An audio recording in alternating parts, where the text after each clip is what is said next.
Call this June 21st, 2021 Newton Falls regular council meeting to order. If you have any devices, if you could either turn them off or set them to vibrate, stand for the pledge and a time of prayer.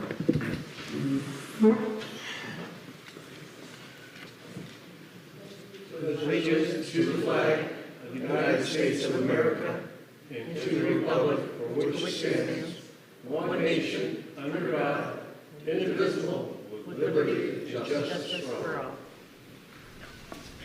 Precious Lord, we thank you for the opportunity to represent you as you've put us in these positions, dear Lord, to do the work for our community, dear God. We pray for a meeting tonight, dear God, that we would be about the community's business and just represent it well. We pray this in Jesus' name. Amen. Amen.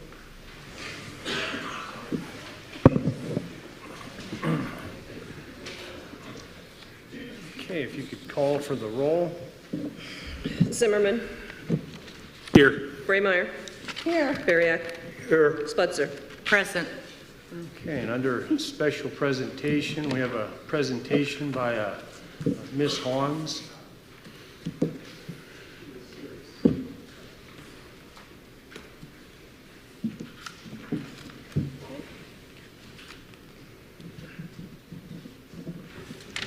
Patty Hans, 3890 East River Road. I kind of want to elaborate on some things I mentioned at last council meeting. On May 19th, I asked for a public records request. I asked to be provided with retainers, payments, and future payments, along with case numbers for the law firm in Cleveland for Coffey, Halter, and Griswold. On May 20th, Kathy had responded to me. There were no records per my request. So on the 21st, I responded back to Kathy and I asked her who represented you in your case number 2020-0952 in the Ohio Supreme Court. Please provide payments to the law firm representing you. I hear nothing. On June 3rd, I sent a second request. Who represented you in case 2020-0952 in the Ohio Supreme Court? Please provide payments to the law firm representing you. Also, this law firm was in the Common Pleas Court representing Fritz Village yesterday. Are they working for free? Please provide retainer and/or anticipated payment. As of last meeting when I spoke, I had not heard anything, so I sent a third request on June 8th, which I said, I have 4 case numbers where this Cleveland law firm has represented this administration or village, where you said no records exist. It seems that some do exist. As David Lynch said last night, he anticipates case number 2021-0641 to be under $10,000. Also, Joe Fritz said this law firm charges $225 an hour. So again, I'm asking for prior payments, retainer fees, and anticipated fees for this law firm. I hear nothing. On June 15th, I sent a 4th request. So finally, on June 18th, I received what I was looking for. And even though he anticipates $10,000 to be spent on, let me see which case number that is.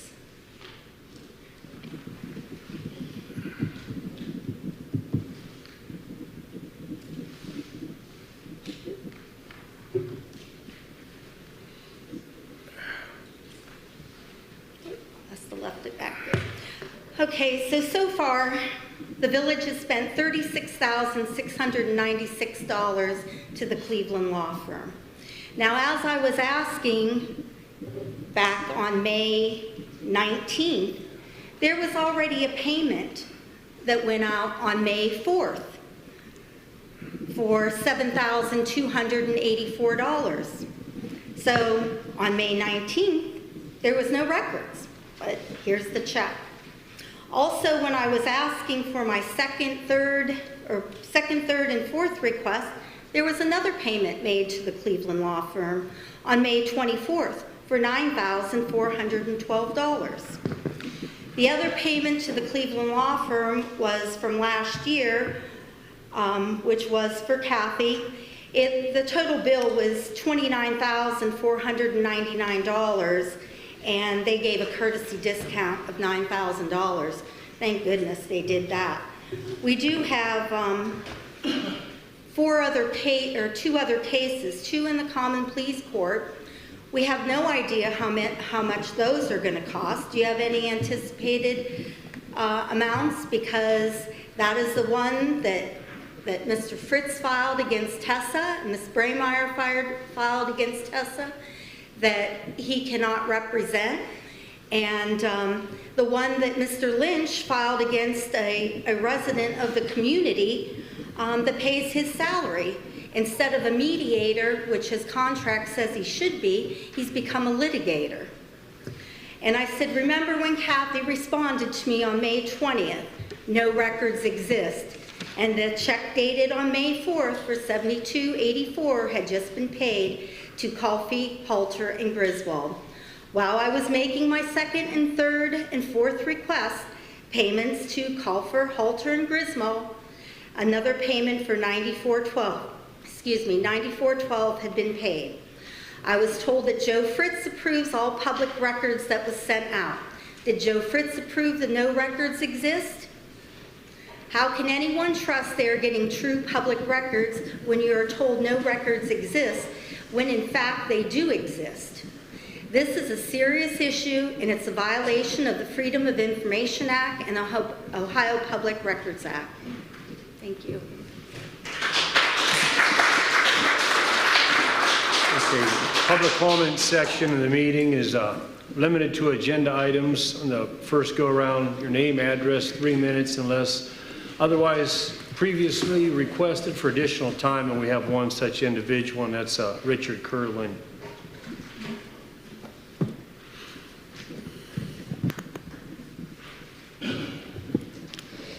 Katie Carl, 128 West Quarry. Miss Carl, if we could use the 10-minute people up first. I thought you said it was open to public comment, sir. It is, but we have one person that called ahead of time for 10 minutes. I beg your pardon, sir.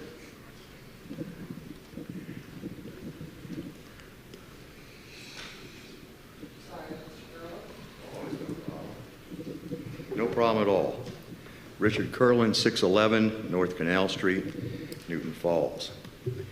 First of all, I wanted to speak to the coalition that has gathered up there, and I want to speak to the fact about the rates that are being charged for the smart meters. And Mr. Lynch took it upon himself to fix those rates and different other things as far as penalties and everything else. And he gave two different, one ordinance and one municipal code as examples. Well, they had nothing to do with it. The one that you use for the electric, Mr. Lynch, is from 11 years ago, and that has nothing to do with your abilities to set the electric rate. Not at all. Nothing. And the municipal code you have is for the water. That has nothing to do with it either. That's a municipal code. I want to bring to your attention something. I am sure I've heard our law director espouse on this several times, and I definitely agree. This is from the charter, which cannot be changed by a city manager. I'm glad you agree with that. And this happens to be from 1966 when they adopted it. And it says, determine and establish all rates, charges, assessments, and contracts pertaining to the use and service of public utilities. I believe that's what smart meters are, a public utility. I'm not sure, but I think that's what it is. Now, if I can read it, I'll just say it, I guess, one more time. Even the newest part of our charter, and this is section 9, number P, determine and establish all rates, charges, assessments, and contracts pertaining to the use and service of public utilities. So I don't think it's been changed one bit. I mean, it's in the charter. How can that possibly be changed? What you have given us, and I love the coalition, but what you've given us is not relevant at all, sir. Sometimes I wonder, I heard this somewhere, power corrupts, all power corrupts absolutely. I don't know where I heard something like that. But I wonder what that means, Mr. Lynch. What do you think that means? That one person cannot control everything, I guess, huh? Well, I agree with that too. So I really believe what you've given is just, and many people have read it, you have. I don't know, did you get an opinion from the law director on that? Well, that's interesting. I haven't seen that opinion. Have you? Well, why haven't we? The other thing I want to touch base again with is what's on the agenda for, again, the recall. And I'll address this to Mr. Zimmerman and yourself, Mr. Lynch. We meaning many people here at one time or another have taken and gotten signatures to have an election in January. Now, you could have spent your time, Mr. Zimmerman, as could you, Mr. Lynch, if you wanted to knock on doors and said, I am whoever you are, and she is not guilty. Please do not, please refrain from recalling her. You haven't done once. Why don't you get out there and knock on doors instead of trying to find ways which don't work out according to our charter? Why don't you knock on doors? You're doing your friend an in-service. She should be supported by you, Mr. Zimmerman, instead of just knock on doors. We've knocked on thousands. The other thing I bring to your attention again is this opinion, Mr. Fritz, and my gosh, you're so knowledgeable in it, but why in heaven's name you would quote an opinion of Baryat versus the department, the Board of Elections, and why you're quoting that, I have no idea, because again, if you read that, you know that is in reference to the old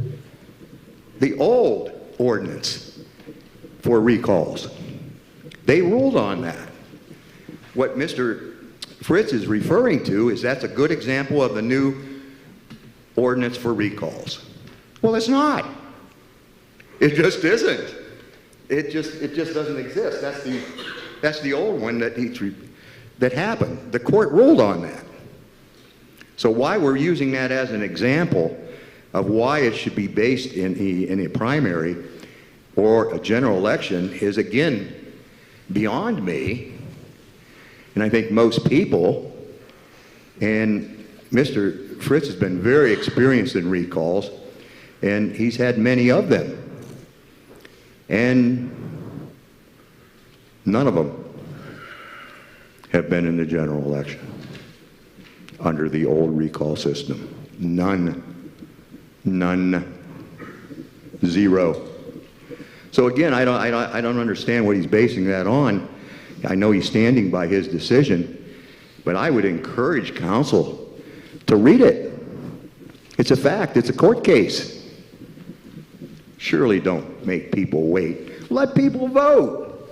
Knock on doors, but let them vote. So again, I say to you all, no games. Let people vote. And this is nonsense. It's about if city council wants to set a rate so be it, because that's what the charter says. Thank you all very much.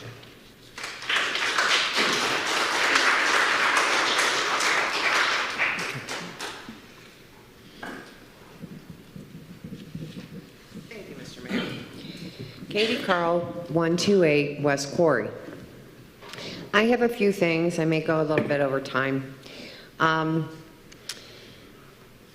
There's the motions that are on the agenda tonight to nullify ordinances that have been passed quite some time ago about the meter reading, the meter reading, the opt-out program, and the meters themselves.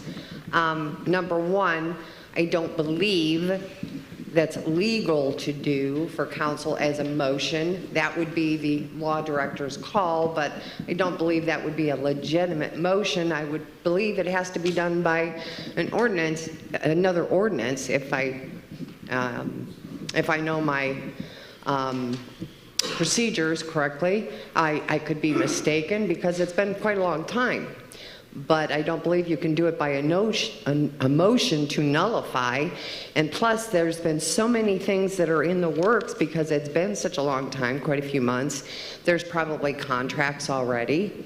There's probably quite a few things. And in that ordinance, it gave the city manager the power to set the different rates. I don't know if the ordinance was ever read. For those in the audience that don't know, it gave the city manager certain abilities to take care of the administrative duties that he was hired for in the city to take care of those things. So anybody that keeps bringing this up and criticizing and cutting him down for doing his job it's against the charter because it's interfering with the appointments of the city manager and the employees, because city council is supposed to be legislative, not administrative. They're trying to do their jobs. And for city council or people in the city, this is going to cost us even more money. There was a lady up here that was complaining about legal fees and legal costs. That's going to cost us, the taxpayers and our community, even more money because it's going to cost more litigation and more lawyers to become involved because city council members keep interfering with the daily business. I mean, that's been ongoing constantly. The end of the last meeting, you have a law director who's your attorney, you have a city clerk who's your clerk of council, you have a city manager. They all tell you exactly what the procedures are and the processes are. If you don't listen to your legal counsel, your attorney, your lawyer, about what the process is, and no, you cannot do this, you cannot go into, executive session, you cannot take this person because there's possible litigation. In other words, there's possible legal action. And then you go against that person, your attorney. I'm sorry, that's just stupid. That's a lawsuit right there because you're going against your attorney and you're going to cost us money. You're going to cost the taxpayers, the people that, elected you, put you in that chair to save money for the people of this community. You're costing us money. You're going to cost us thousands and thousands of dollars more. If you wrap up your last point because your time is up. Okay, thank you. And I guess that's a bottom line. If you're not going to follow orders and you're going to keep interfering with appointments and the people that are working, you're going to cost us more and more and more money, and that's a breach of your office, your breach of your oath. Thank you.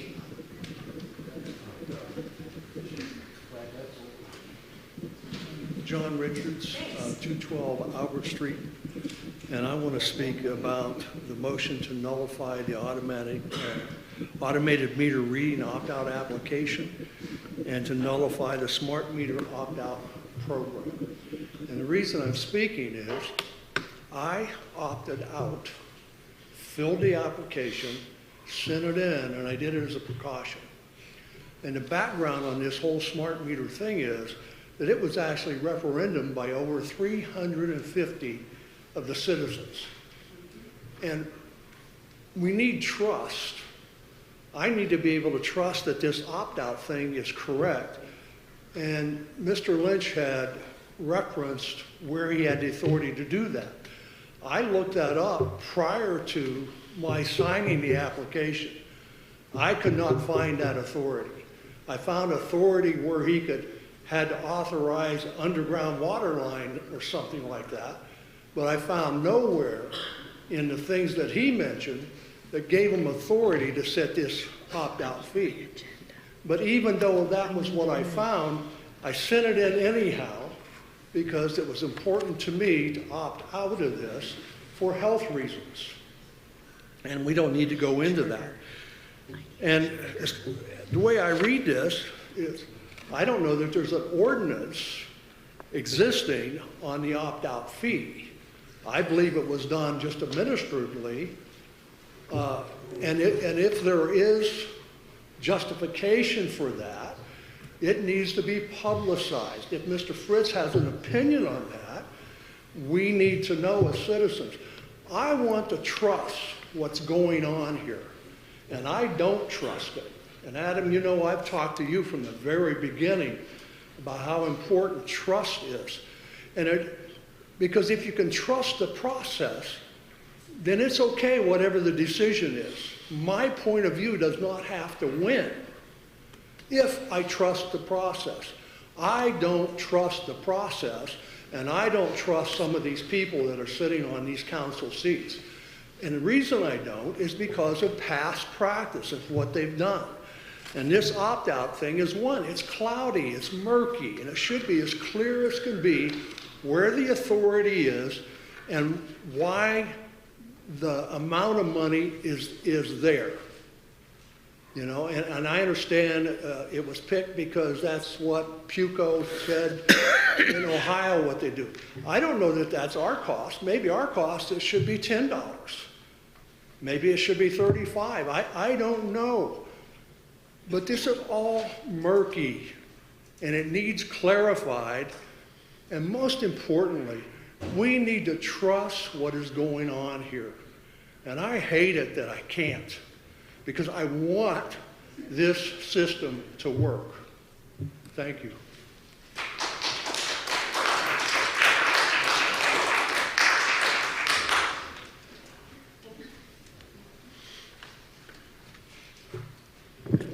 Brian Kropp, 247 Elizabeth Street, right here in town.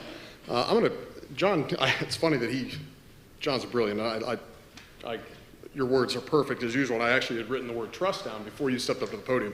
So I wanted to come up here and talk about that. I'm going to skip right down to the very bottom, the last item here on the agenda, and that's the motion for the finance department. And I think that's probably the elephant in the room here. I don't think anybody's talked about this so far this evening. But what I have heard pretty much every person that's spoken so far, and every person up here has probably thought about this, is money. So I brought this up before and talked about this. Our finance director is not here right now. I don't think many people here know why. Maybe somebody can clarify why that happened or what happened in more detail and give us a little bit better understanding of what she was talking about the last meeting or what happened, what's going on with our audits, what's going on with our money. The fact that money's getting spent left and right, as John had mentioned, things are murky, and I don't think that's just as far as ordinances or powers or authorities. I think that's money. I think there's a lot of people here are very, very concerned that there's people's hands being put in people's pockets, and we don't know where this money's going. There's a lot of money shifting, and what I've seen so far just in this meeting, I've seen a lot of head bobbing, a lot of eye winking, a lot of performance, a lot of show, and I think that's what a lot of this is, because that's what some of these people are they're performers, and it's fake, and everybody back here can see that, and the part that we're concerned with is this kind of stuff, the money. So everything else on this list of items of ordinances and everything else are all very important things, but most of them revolve around the money that's coming out of the taxpayers' pockets. We're all residents here, we pay taxes, and that money's coming into to the community, into the village, and it's being handled by a certain small few group of individuals, and we're not seeing that information. Talk about trust. I don't trust most of the people that are in charge of most of the things here in this town that have taken over and decided what they want to be in charge of, just willy-nilly, like the ordinances or like the codes and those kind of things that are referenced that nobody seems to understand what they're talking about. Like, Dave, you mentioned your authority to set rates or whatever, and everybody that's looked for these things can't seem to find it. But yet you sit up here and nod and bob your head, and that's part of the reason why people don't trust any of the stuff that's going on here. You guys aren't trustworthy. As John said, your track records, your history is awful as far as trust is concerned. So I'm very, very concerned about the money that's going on. That's where I think this all comes back to. All of this comes back to. I'm really curious to see how these finance department's reports, I looked at them, there's like 400 and some pages. Have you guys looked through them? You guys read through every single page?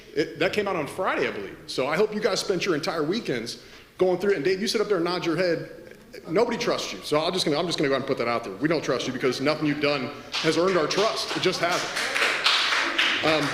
But I'm very interested to hear what the finance reports are going to be and how they're going to be addressed and how they're going to be delivered, and to hear what your guys' knowledge is of these 400 pages worth of documents just for the last couple months. So follow the money. Money and power. You guys Rick talked about absolute power, power corrupting absolutely. It's all about money and power. Finance department, I'm anxious to hear what that's going to be about. Thank you.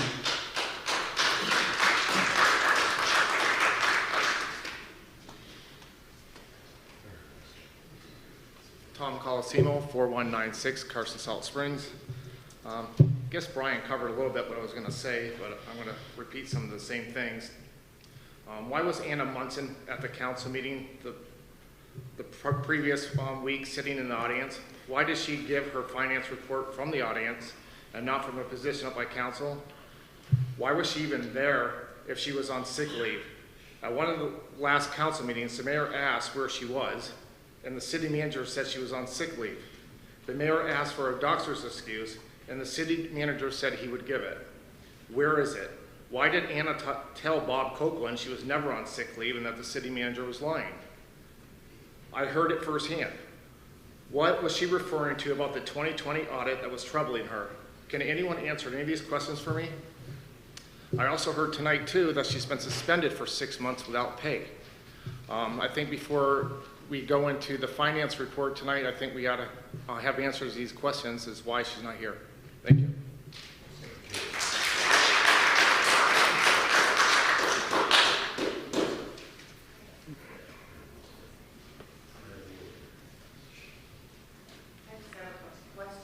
Anna Eby, 50 West 9th Street, Newton Falls.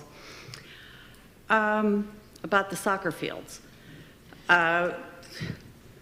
Do we pay for all the baseball fields and everything too? Does the city pay for that and take care of that? I mean, I know we give them money, but do we take care of everything for them? They have a lot of fundraisers and that. Is that going to be part of what the soccer players are going to have to do? Are they going to have to help contribute, or is it going to be all on the taxpayers? That's my first question. The second one is about the fire department uniforms. They're expensive. I know. I didn't see how much they were or anything, but I looked it up online, and they're expensive. And are they considered part of their equipment? Their uniforms, are they part of their equipment? Anybody can answer me that? And if they are considered part of their equipment, it goes through the levy. It goes through the levy. It does not fall on the city to pay it. It's being passed by the levy. We just passed a fire levy. If they need uniforms, they should have put it on the levy.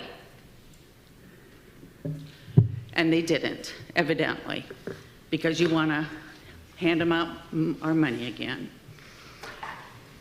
I have one more thing about Mr. Fritz. He stated he took it upon himself to go to court.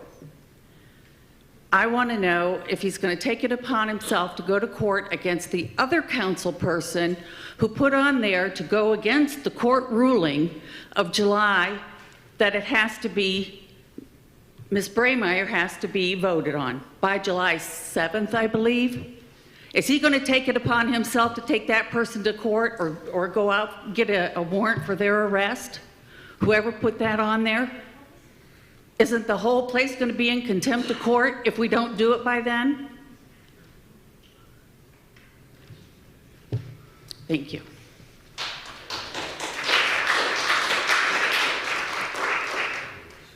Okay, anybody else?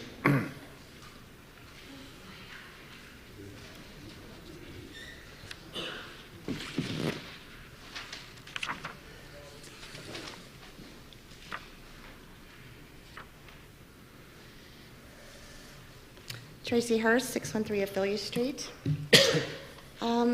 I guess I'm going to start out. Most of everything's pretty much been touched on.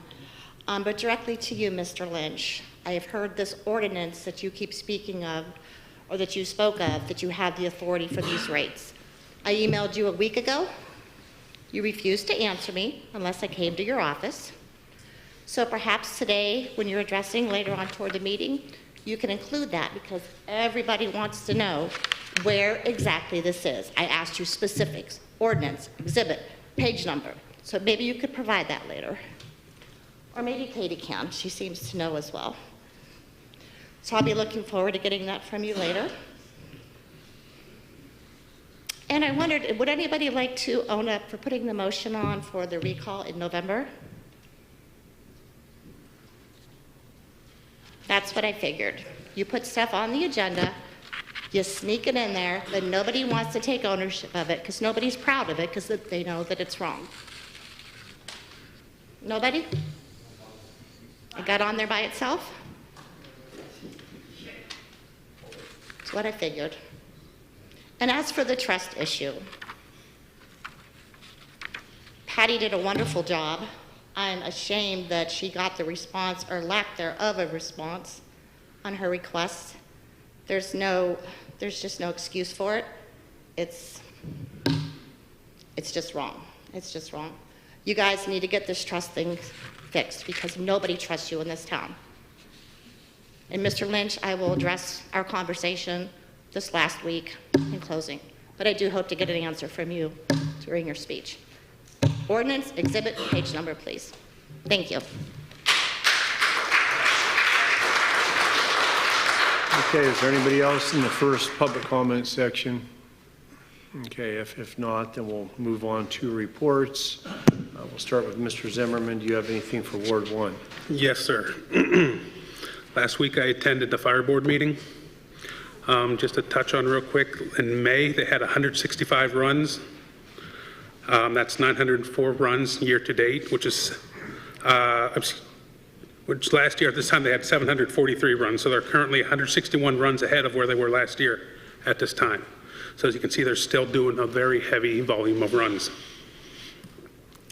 In May, they were a mutual aid up in Mesopotamia and Mecca. There were a couple barn fires where they were used as a shuttle to transport water up to fight these fires.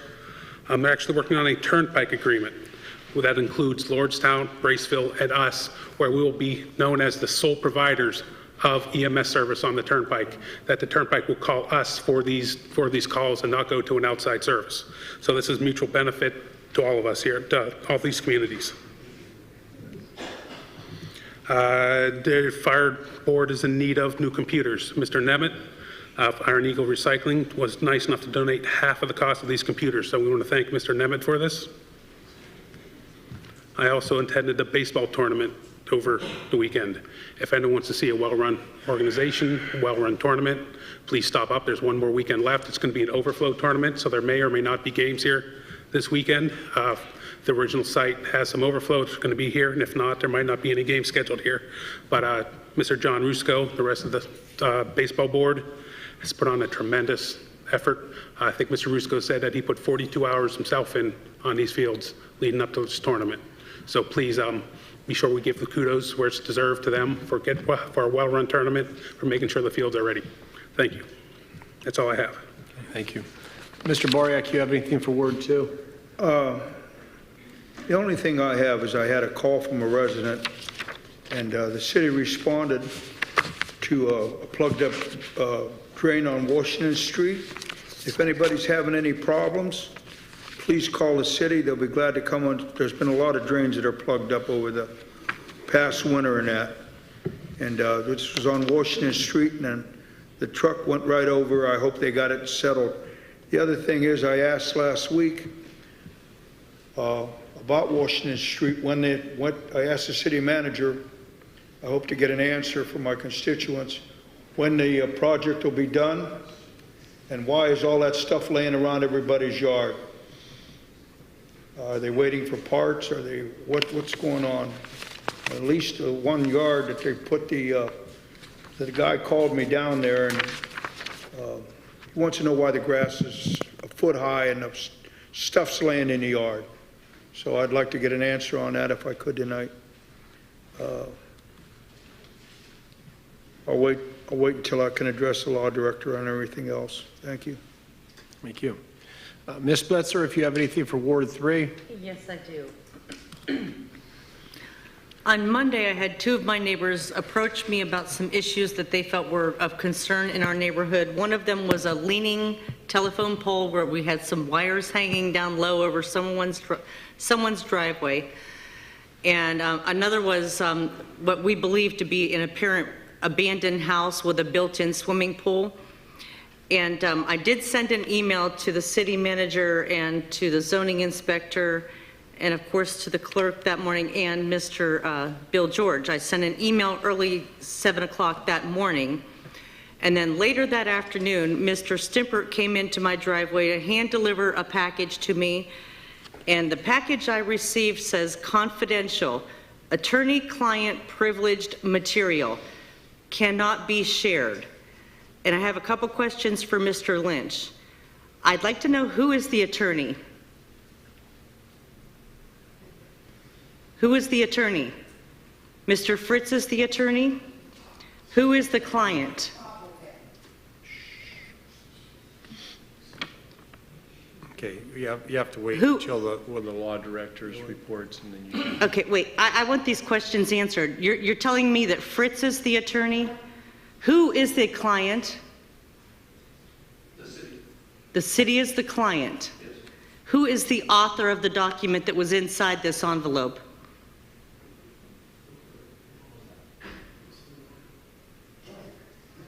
What's going on?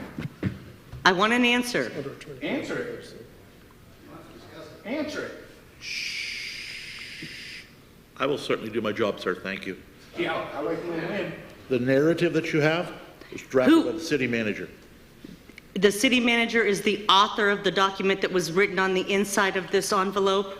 I just found out which envelope you're talking about. This and that are unclear reference to me. But if we're talking about the one that Mr. Lynch just indicated was a narrative, I had him draft that in preparation for a lawsuit. Correct. You guys gotta be chill.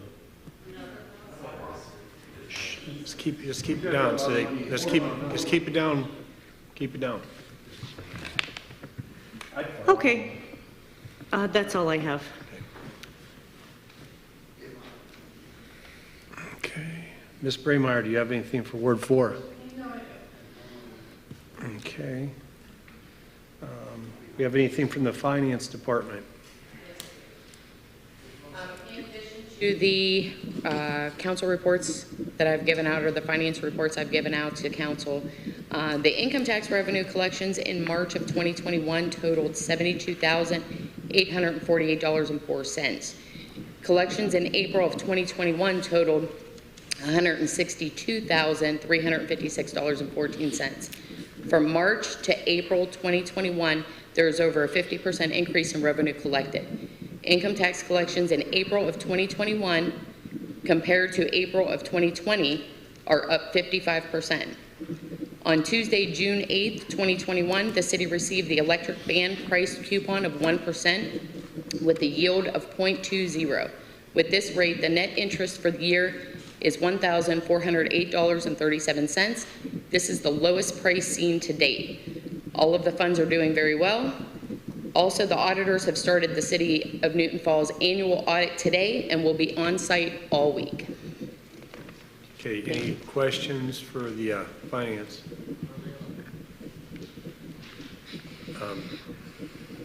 I would like to begin. Okay, Ms. Blitzer, you have the floor. Thank you, Mayor. Ms. Mulford, we were promised that we would be getting April and May reports, but instead we ended up getting March again and April. And I want to know why we are missing so much information. By this point, we should have been able to receive May. When are we going to receive May? I am still in the process of closing May, so I should have it by the end of the week, beginning of next week.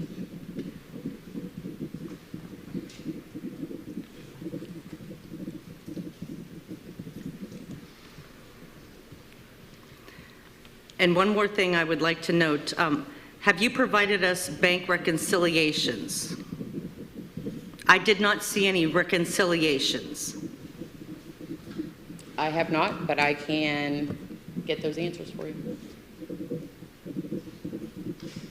Okay, anything else, Ms. Butzer?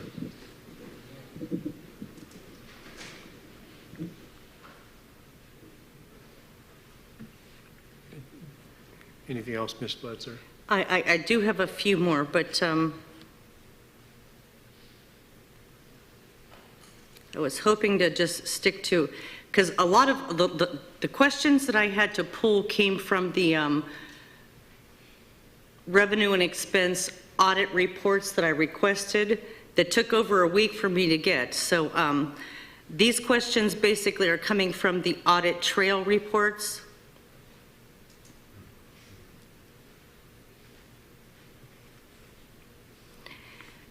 On page 8 of the audit trail report, the zoning seems to be has a lease agreement for $167.95, and it looks like it occurs more than once. I'd like you to please explain the desk for the $1,867.67.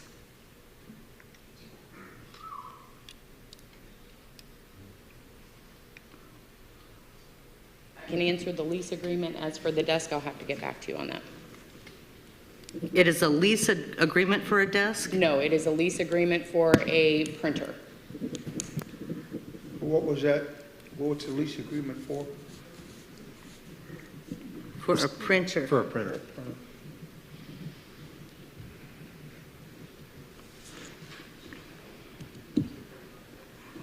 On page 11, the city manager's expense account trail report says that there is research in Cleveland at about $225 to $300 a month.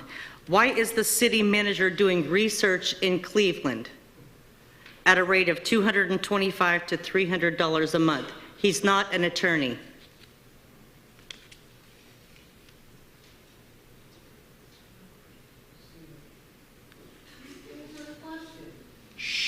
Let's keep it down so she can answer. Is that a question for me? Yes, why is the city manager spending $225 to $300 a month for research in Cleveland? I cannot answer that. I'm not the city manager. He would have to answer that question for you.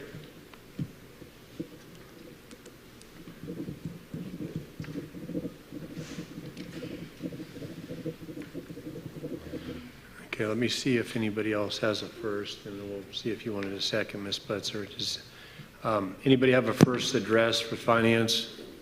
No, sir. Mayor, may I be excused for the restroom, please? Sure. Okay, Mr. Boriak, did you want to address the finance? I was looking over the senior service day. And I don't know if I'm right or not, but because I was told on the quick, but $4,303.07, somewhere around in there, was spent. What else has to come in there? Was there? Did you say there was a DJ? Was there a DJ? There was a DJ, yes. Waiting on that invoice. There isn't one. There is no invoice for the DJ. There is no payment for the DJ. It was free? Ma'am, it was free, Pam? I can't answer that question. Let's keep it down, everyone. Okay, all right, no. And did you ever get the invoice for the T-shirts that we bought? I believe that came in late in May, so I will provide that as soon as it's processed. Okay, thank you. Okay. Did you have anything else, Mr. Boriak? I'm going to wait till I talk to the law director and the city manager. Thank you. Okay. I'm not getting the answers I want anyhow. Okay, either Ms. Blitzer or Mr. Zimmerman, did you want another address? I do have two more. Okay. On page 34 of the expense audit trail report, the city has spent $932,387 on the AMI metering project with Gardner. What exactly was spent? And I would like City Council to see all of those invoices. And that comes from page 34 on the expense audit trail report. And then also on page 24 of the expense audit trail report, the city has spent over $148,798.24 without formal building and advertising. This is a lot of money with no checks and balances, and I believe it's time that the city council and the mayor request financial responsibility. It seems over the top when it was started publicly that this building was move-in ready condition, and not even counting that there was $70,000 that was spent last year.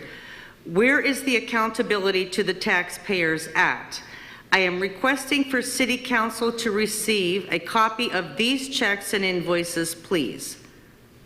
And that comes from page 24 of the audit trail report.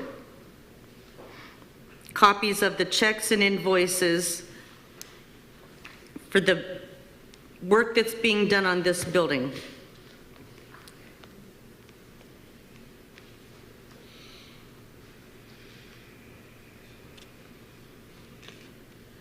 One final little thing, because it just came up. It wasn't in my notes, and I thought of it on the way out the door. Just recently, President Biden signed the Juneteenth federal holiday, and then Friday, Governor DeWine signed that, or said that state employees would be given Juneteenth as a holiday pay. I just want to know if the city is going to also pay the employees that did work on Juneteenth a holiday pay.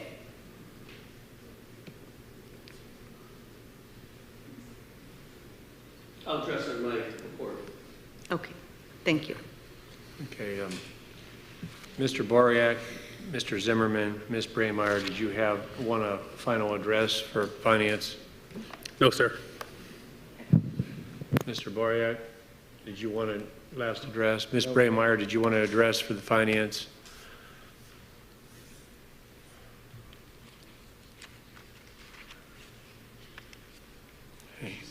No? Okay.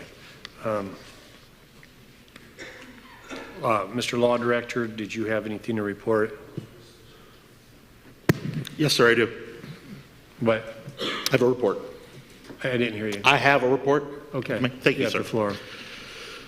Recently, I've been asked by one of the council members to look into the proliferation of sober houses within the community. And it came to me about 4 weeks ago, so he's been trying to address the problem for a month. I've been doing quite a bit of research. It starts with the fact that the Fair Housing Act, the FHA, makes it you can't have discrimination or restrictions in many ways against certain peoples. And the American with Disability Act includes people that are going through rehabilitation for substance abuse as a protected class. So you just can't say you can't have sober houses. It becomes much more complicated.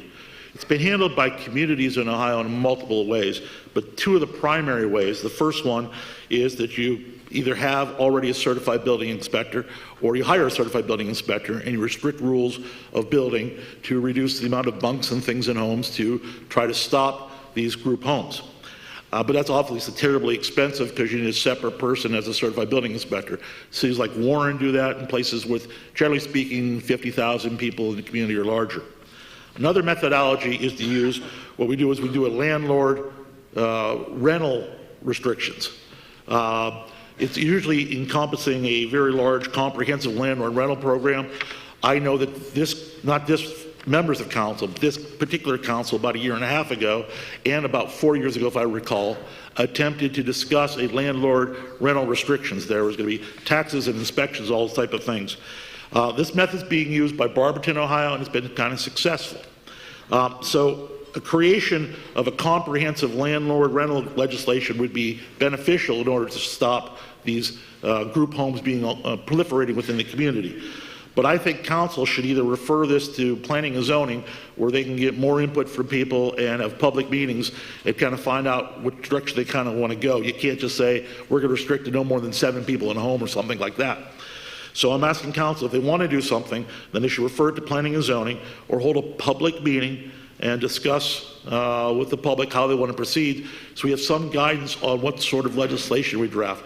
Because, as I suggested, landlord rental property legislation can go the full gamut of taxation above the units to monthly inspections. You can run the full gamut of restrictions upon the property owners. And I don't want to overextend on anybody. So I'd like to have, if the council wants to go forward, my advice to them is, if they want to stop the proliferation of these group homes, to be proactive from this point forward, either start at planning and zoning to discuss these matters, or have a public meeting and try to get some sort of guidance to us on what sort of legislation we should draft. Secondly, I'd like to go into one of the things that happens at these recent meetings is I'm in a total no-win situation. If I answer questions to people, I am being superior and argumentative, or I'm being condescending. If I don't answer, I'm totally stupid. I stare at the wall. Why do I stare at the wall? Because everyone who comes up to this microphone talks. And unfortunately, many of the facts that come out of their mouth are not true. I'm going to address one or two of them this evening. First of all, I have been chastised for prosecuting Ms. Spletzer. I will tell you that Ms. Spletzer's case happened in April. The information came to my desk, and within 7 days I sent an email to the Niles prosecutor asking for a review of the conflict. I had a conflict of interest. This is standard procedure. Mr. Zuzolo and Mr. Terry Swager before that, those attorneys that prosecute in Niles, we've had an unwritten agreement that we would, if we had a conflict, we would transfer the cases to one another. That way we run into no additional problems of hiring outside lawyers or taking additional expenditures for the city. It's standard procedure. We've done it for over 10 years. In the last couple of years, I've had a couple of cases that were transferred from Niles to here because of a conflict their prosecutor had with the persons that being a defendant. So this, that I am prosecuting this case, is not true. It is being prosecuted by the Niles City prosecutor, who reviewed and felt the elements were all there to proceed. Now, there's been discussion that there's been thousands and thousands of false alarm and never once been in any case. I've prosecuted these cases before.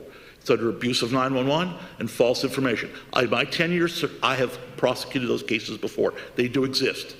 So trying to rationalize it as something that everyone does and we don't do it is not true. The Board of Elections in 2019, the Mr. Barrett's case that I'm basing my precedent on, that was by a charter revision. That was certified in November of the year before. Doesn't have to wait for any inactive time. As soon as it gets certified, it becomes a change. That hearing they had at the Board of Elections was after that change. You can check those dates. I'm being told that I am beyond my authority with things that I do. Okay. The Ohio State Municipal Lawyers has this. The law department serves as legal counsel and advisor to the city, its agencies, departments, boards, commissions, and officials. It prepares legal documents, legislation, contracts, renders both formal and informal legal opinions. Doesn't have to be in writing. In addition, the department forwards these duties required by the city charter, as well as those of the Ohio Revised Code. The department represents the city's interest in all civil and administrative proceedings. It files lawsuits and pursues claims on behalf of the city, also defends the city, its boards, its commissions, its officials, and any proceedings which they may be a named party. Among my responsibilities, I am to take care of damage and injury claims, defend allegations of civil rights violations, initiate suits for collection of taxes, file actions to enforce city ordinance and rules. I'll repeat that one. File actions to enforce city ordinances and rules, including zoning and building, pursue damages claimed by the city by other persons, public nuisance abatement proceedings, take care of federal bankruptcies, state court foreclosure proceedings. Also represent the municipal corporation in real estate development transactions and operational matters, as well as being responsible for certain filings of revival and liens. It also drafts and approves proposed ordinances, resolutions, deeds, leases, contracts, legal pleadings, and briefs. It represents the interests of Newton Falls government in administration proceedings before regulatory agents. That's my job. I do it every day. I'm working for the city. I've been yelled about outside counsel. Well, I only initiated one lawsuit. The lawsuits you see were initiated by outside parties. I initiated one. We retained outside counsel for that because I was a main witness in that. It was a direct conflict between me and the mayor. So we had to go forward. I had to retain outside counsel. On the other matters we have there, I've been named by the other parties as a defendant. If I'm named as a defendant, I can't represent the city anymore. My hands get tied.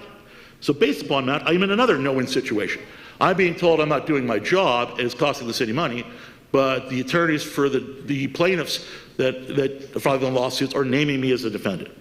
So I want to make those things out there kind of clear, because week after week for the last 2.5 months, people have been at this podium telling me I'm not doing my job. They're coming up here making up things that are not true, and those things go on and on and on. It's frustrating. I don't address them because it doesn't make sense for me to stop every time. In fact, I can't do fact checking. We also have personal attacks coming from the stand to me. I'm okay with that. But we have personal attacks, and the rule says there's no personal attacks on parties. It happens at every meeting. It's personal attacks on these parties. It shouldn't be happening. I'll take it. That's my job. I thank you, Mr. Mayor. I'm available for questions. I'd like to have an address. Mr. Boriak, you have the floor. Mr. Fritz, when I went through the recall, I was under the old charter provisions where they only needed 25 signatures, and I was under the old. When it got down to the Board of Elections, by the time it got down there, I was also, sir, if you remember, running for re-election. But there was nothing that said that Mrs. Braymeyer has to be on the November election.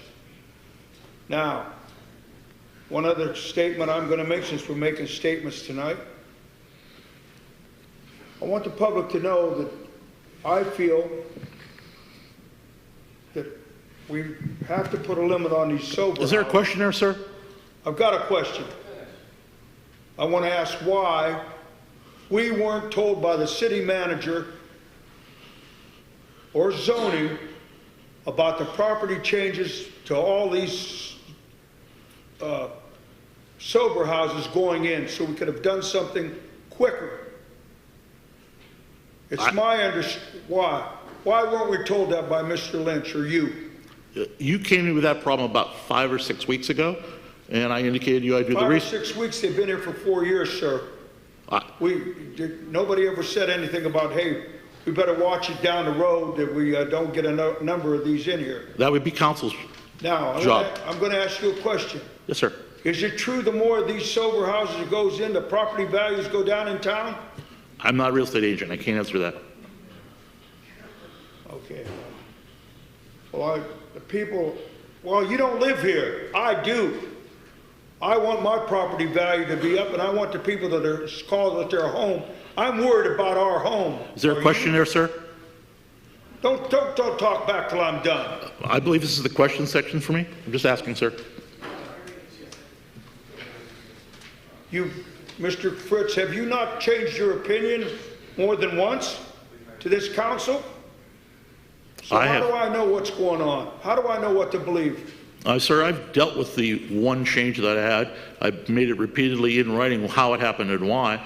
As a matter of fact, if you go back to the minutes for the last probably 5 or 6 meetings, stuff's happened that's been wrong, but I can't fix it all. So when it comes 5 years from now, someone reads it, they're going to say, why did you let that happen? And I'm going to say, because I couldn't control a nut house. Sir, I'm talking about the Mr. I'm talking about the Mr. Waddell. That's what I'm talking about, sir. You turned your opinion against 3 to 4 people. You went straight against it and let it run all the way through for Mr. Savette and everybody. Then all of a sudden, whoop, we don't have the power. We don't have the hands on board anymore, so we flip-flop. Did you not flip-flop on your opinion? That's my question. My opinion changed, and I explained that in writing to you. You have a copy of that.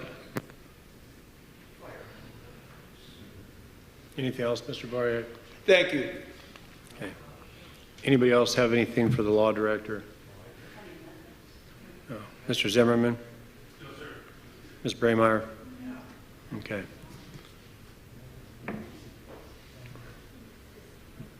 Okay. Mr. City Manager? Yeah, thank you, Mr. Chairman. Just a couple of things to address some of the issues of these things have been raised here today. The smart meter thing, Mr. Richards, it is code 2002-23, and the language is found on page 9.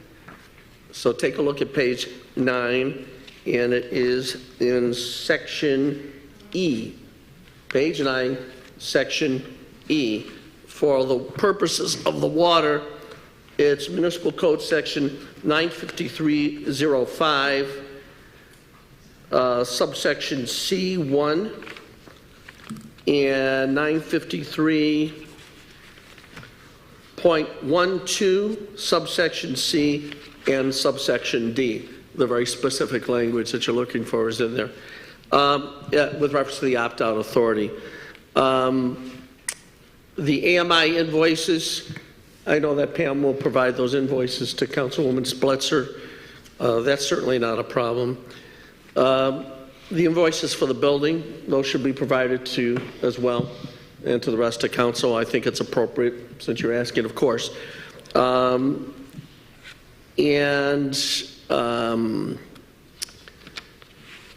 was something on page 24, which I can't read my own handwriting. Do you remember what it was on page 24, Councilman Splitzer? You got to that last one on page 24. You wanted an invoice for. Do you remember what that was? Which document are you referring to? The audit trail, you said page 24, there was something you wanted a copy of an invoice, I thought. No, that was the building fund. Well, anyways, I'll double check and find out what that last one was. The DJ did appear for... Oh, no, the one was on page 24, there's $148,798.24. Yeah, that's the building fund. Okay, That's the building fund. Yeah. And we will provide you with those invoices. okay. As far as the DJ is concerned, there was a DJ. It was paid for by a private donor. It was not paid for or invoiced to the city. So, and the amount was $200 for the DJ, but the city didn't pay for it. Mr. Kurland said that I should be knocking on doors. Unfortunately, my contract says I can talk to the community on any subject and knock on doors on anything. But if it's knocking on doors for or against a matter related to a candidate, I'm prohibited. So I can't take you up on that, much as I'd like to.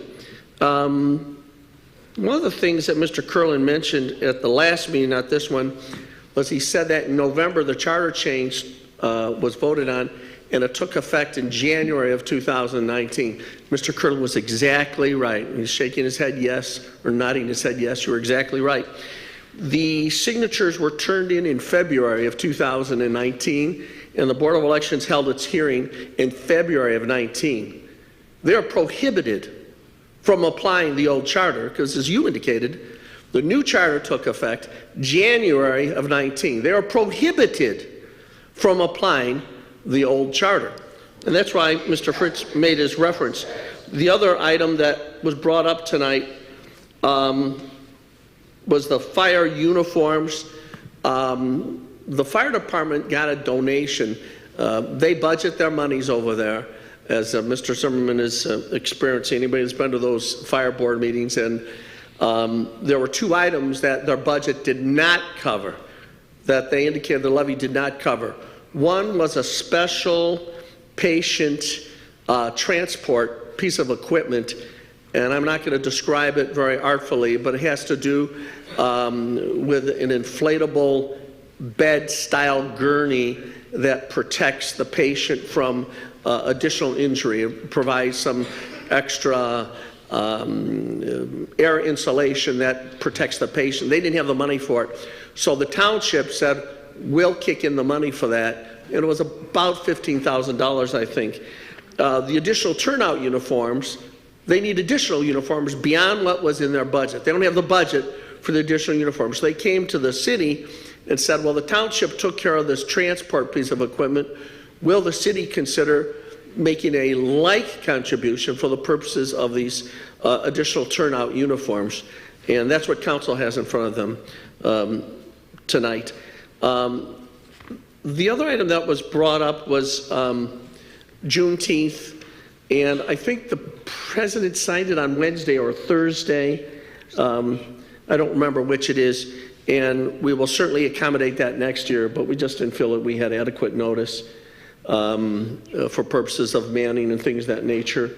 And I spoke to a few of the employees, and they're very understanding, and our intention is to implement that as policy. As you probably know, we have a municipal handbook, and Juneteenth is not listed, and it will be included for next year, and we will apply it going forward. But we just didn't have enough notice as it relates to that. The only other things I want to mention as far as my report is concerned is that we do want people to sort of be our eyes and ears as it relates to the city park and the diamonds. We have been experiencing elements of vandalism repeatedly over at that beautiful park. And we're working closely with the police department to sort of get behind what's going on there. But we are very proud of what's happened at the park. I think it's the first time in 8 or 9 years that there has been an outside tournament taking place there. And I've been out there every weekend, and Mr. Rusko is from dawn until dusk. And he has a full-time job otherwise, and on weekends, he is just there at every moment and every turn. And things do happen where assistance is needed from the city as it relates to trash cans or bathroom maintenance or something like that.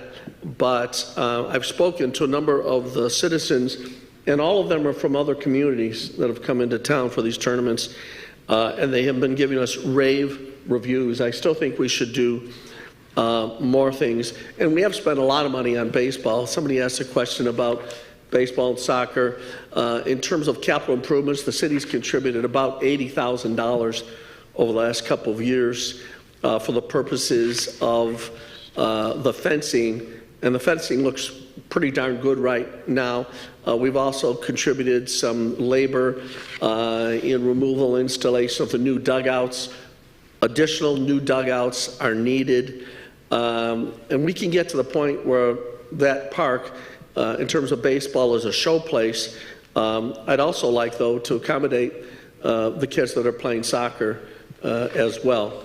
And but we've certainly spent a lot of money on the baseball fields, and I think, and I hope that we'll spend some money as it relates to the soccer as well. Soccer is kind of the gateway sport. The little kids start that at a very young age in terms of athletic activity. In terms of the couple things that came from Pam's finance report that I wanted to point out, and that is that we have seen a significant increase in revenue from the income tax, and that's a function of the business environment. In addition to that, one of the things that Pam achieved over the last couple of weeks was she negotiated the rate for the, she called it the band. It's BAN, stands for Bond Anticipation Note, for our electric department. And I almost couldn't believe it when she sent me an email indicating that she negotiated a 1% rate on the last bond anticipation note payment. That is for an electric project that was implemented by the city. Pam, I'm going to say it was 5 or 6 years ago. It was several years ago. Various mandatory electric improvements were made to our system that we were required to put into place. And this is the last payment, but it's done as a payment on a note on an annual basis, and we get a different rate as that note is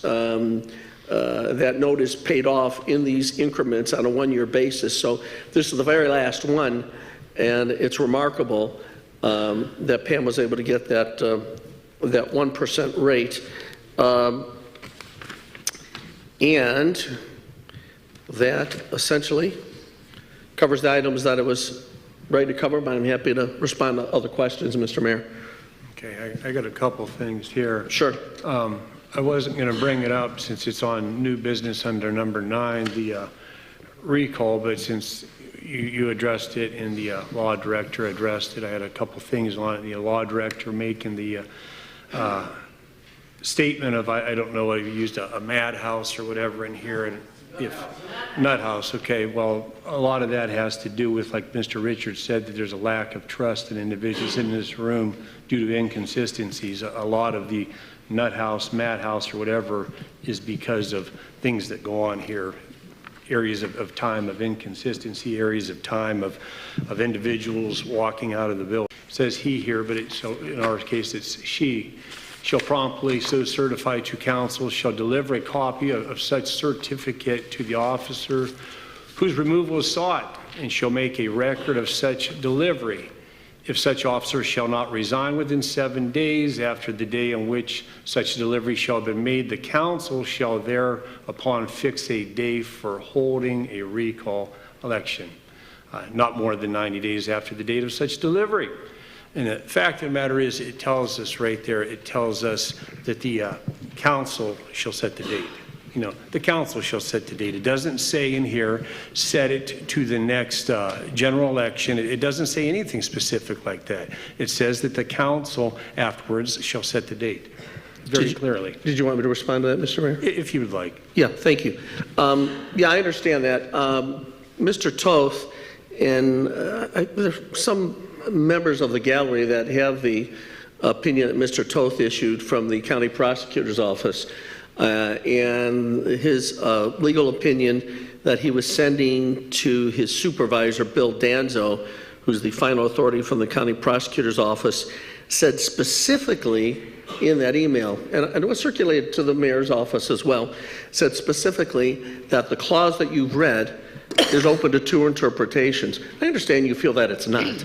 But the law director has indicated how he's interpreted it. In addition to that, the county prosecutor's office has said it's open to 2 interpretations. I think that's the reason why the law director talked about the idea of clearing up confusion. In the February 2019 hearing conducted by the Board of Elections, they were required to apply the new charter language that you just read. They were required to do that. That's what they were required to do. Keep it down. And do I have the floor, Yes, Mr. you have Chairman? the floor. I do have the floor. Okay. As it relates to that, they were required to use the language that you just. I was there. Hold on. Mr. Chairman, let if him you're going to finish. restore Let order, him I'll be glad finish. to talk. Well, continue. Okay. The language that they were required to interpret was that which took effect after the election in November, and it's the exact language that you have. And the Board of Elections said the election has to happen in the general election. Now, the general election is the same election that the law director has in his opinion. By the way, Mayor, you and I have talked about this before. This language, I understand the way that you've interpreted that language. I think you understand what the law director has said about his interpretation of the language and why he feels we're bound by what the Board of Elections did. Obviously, that's how we got to this point, anyhow. Yeah. Well, the fact of the matter is, when that email that I looked at, their opinion was opposite of our law director. But the fact of the matter is, that's okay. That's irrelevant. 90 days, what we're debating over is 90 days to set the election or 90 days to vote. Right. That's fine. Yeah, but it doesn't say right. general election in here. It doesn't say general election. Yeah, no, I understand that. If you read what is indicated in the opinion from Mr. Toth, the part of the charter that Mr. Fritz was referring to, that Mr. Toth also refers to in the opinion, is that when you have something subject to multiple interpretations, and that's irrelevant. Let me finish, please. Hold on. No, it doesn't say if, and you've said this before, if it was supposed to be on a general or a primary, it would say it in here. Well, It's irrelevant. Listen, that was April. It says 90 days. If we want to split hairs, 90 days to set a date, that means that in July, we can have a hearing or we can have a meeting to set the date. Or in July, we can have the vote. One of the two. Right. That's okay. That's what we're split hearing. Right. It doesn't Good. say November. It Good. does not say that we're bound to have in the general election. All right, let me finish without being interrupted for just a minute, because I'll get to that point. Who's interrupting you? I mean, I had the floor there. Oh, I thought I had the floor. Well, you finished and I did, but... No, I didn't finish. All right, well, finish. Okay. You're right about this dual interpretation thing, and you're saying, why is it at least being set by that date, or how do we get to this general election language? As Mr. Toth indicated as an opinion, in reference to Mr. Fritz's opinion as it relates to it, is that our charter requires that in instances where there's more than one interpretation, we just had a discussion about that you must rely on the revised code. That's what the Board of Elections said. That's what the Board of Elections did. They relied on the revised code. The revised code clearly says that it's got to be at the next general or primary election. So what happened was, you and I have talked about, you said, well, maybe we're splitting hairs, more than one interpretation. Our charter, Mr. Mayor, requires us to then fall back on the revised code. It requires us to do that. No. And Shh, stop. Well, finish. I understand where you're going with that. And Mr. Fritz actually makes reference to that section of the charter in his opinion, and it's in the fourth paragraph of his opinion, authorized providing the charter's amended selection of the state of Ohio shall be conducted in accordance with the general laws of the state of Ohio. By the way, it goes on to say, as administered by the Trumbull County Board of Elections. So you're saying the Board of Elections supports what you're saying right now? Absolutely. No, they don't. I was just there like last week, and they're waiting for a vote this month. Oh, okay. But the fact of the matter is, the debate that we're having, the confusion, stop. The confusion has nothing to do with, the confusion is like the or they.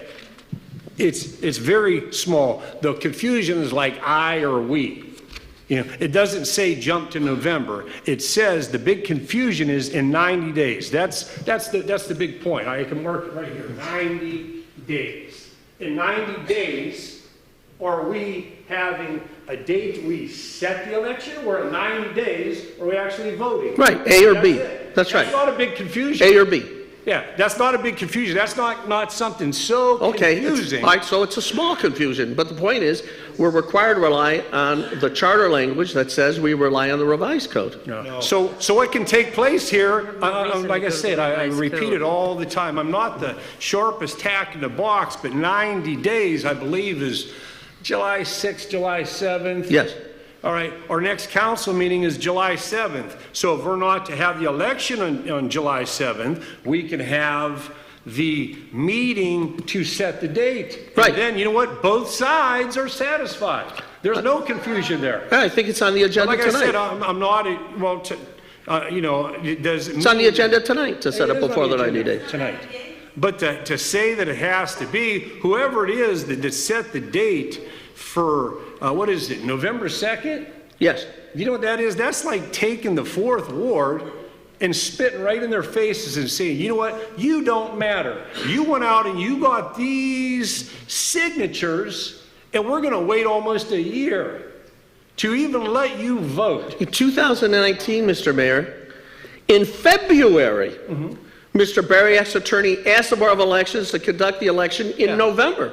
That's a full 7 months later. Well, do you know what? So the Board of Elections decided. All right, excuse me. Hold on. Listen, you know what? You know what year was that? 2019. Yes. That's why I ran for mayor for it, because in 2019 there was a lot of garbage that's stopping now.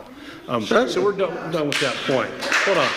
No, my last two things. I go door to door often, and I had two questions for you, Mr. Lynch. Yes. One of them, I was asked, and you, just curiosity, you could tell me what they were. Somebody said that they witnessed you taking boatloads of office files from your vehicle from here into your home. And I'm just wondering if that's true and what that would be. No, it's not true. Not true? Okay.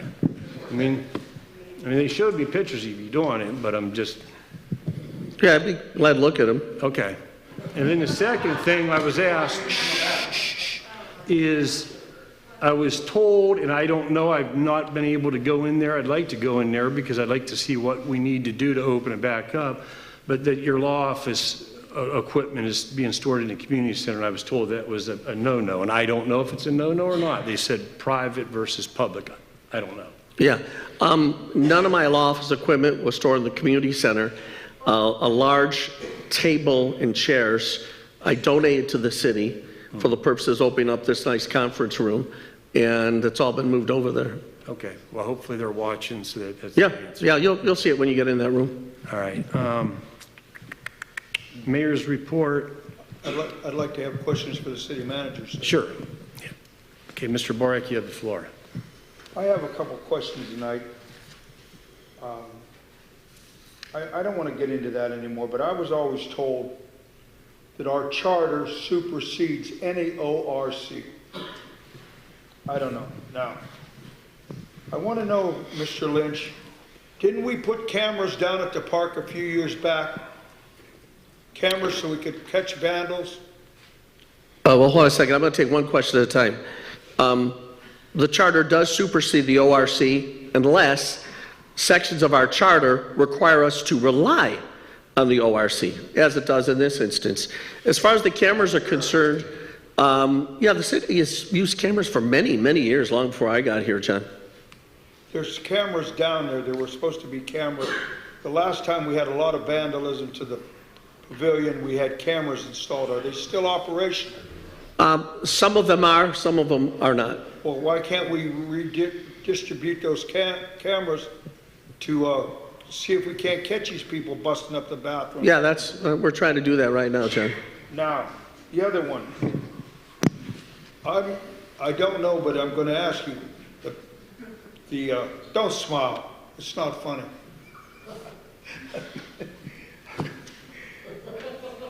I had heard that we were going to move the playground equipment from the old playground up closer to the new pavilion. Is that true? There's been some discussion of that, sure. Okay. Would that property, if we moved that equipment, be big enough to have soccer over there?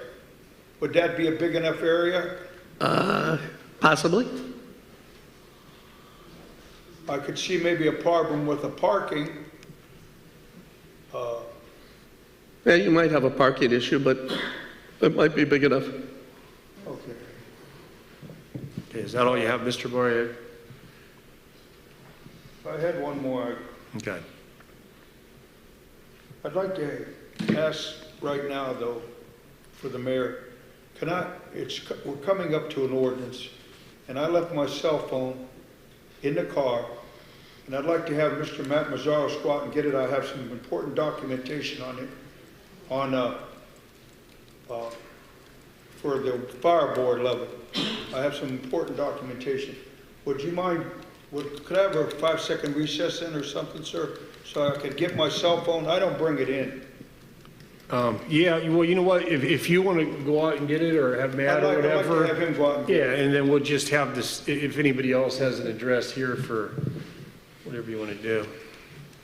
I need my cell phone for records. Okay, did you have anything else for the No, I city don't. manager? Does anybody else have an address for the city manager? Yes, sir. Mr. Zimmerman, you have the floor. Mr. Lynch, we keep saying that the city gave $80,000 to the baseball league in order for the fences. Sure. But is it also not true that the baseball league put up $60,000 of their own money for the fences? Yeah, as well? oh, absolutely, and probably So it was more than pretty that. close to. I would say more than that in labor, probably $100,000 in labor. Thank you, sir. Did you have anything else, Mr. Zimmerman? Mr. Zimmerman, did you have anything else? No, sir. Okay. Ms. Splitzer or Ms. Braemeier, did you have anything for the city manager? No, I don't. Ms. Splitzer? I'm wondering if he would like to talk to us about the $5 million railroad he'd like to buy. I got an email from CSX that says you're interested in buying part of their property and for $5 million. This email happened back in February. Do I have the floor? You have the floor, Ms. I'd like to ask you about buying the railroad for $5 million. That started in February. The abandoned CSX railway, we've been talking to CSX. Our first big meeting with them was conducted by Gil Blair when he was our state representative. And we went down to Columbus and he talked to the state of Ohio. There is a railroad commission, Councilwoman, that's involved in this entire process. And we would like to have more industrial access for the railway. So if there's a way to save the railway, we'd like to do it. CSX has said they want $5 million for it. Obviously, that's ridiculous and not appropriate. I'm hoping there's a way we can pull it off without having to pay $5 million, because we certainly don't have $5 million to pull that off. So, but we talk to CSX probably once a month or so just to see where they are in the process. They did agree, while we had the discussions, not to rip out the rail line. You might, from the area of where the, the shortstop diner is there on Route 5? Mm-hmm. In the direction of towards Niles and Elm Road, that's the rail line. And they've ripped that out from about that location going further towards Elm Road. They have not ripped it out from the section going in and through Newton Falls. And the reason they haven't ripped it out is they said, look, we're going to pause and not rip it out because we know that the city, and by the way, not necessarily for the city to own the railroad or to purchase it ourselves, but we do have some industries throughout that area that could benefit from rail lines. Venture Plastics is that area back there. They're thinking about expansion. Mr. Hansen has talked to some industrial users of property who have expressed an interest in having the railway that goes further out again for CSX preserved. I mean, wouldn't it be terrible if some big job creator came to us and said, Newton Falls is exactly the place where we want to locate, but we can't because the railway's been removed. So it's a real asset, and I hope there's a way that we can preserve it one way or another. But CSX, normally, when they engage this process, they establish some pie-in-the-sky dollar amount. I mean, if you were selling your house and somebody said, well, I'll pay anything you want, how much? And you might say $1 million and hope that you get $1 million, but I'm guessing the buyer wouldn't pay $1 million. That's kind of this little dance that we're going through here.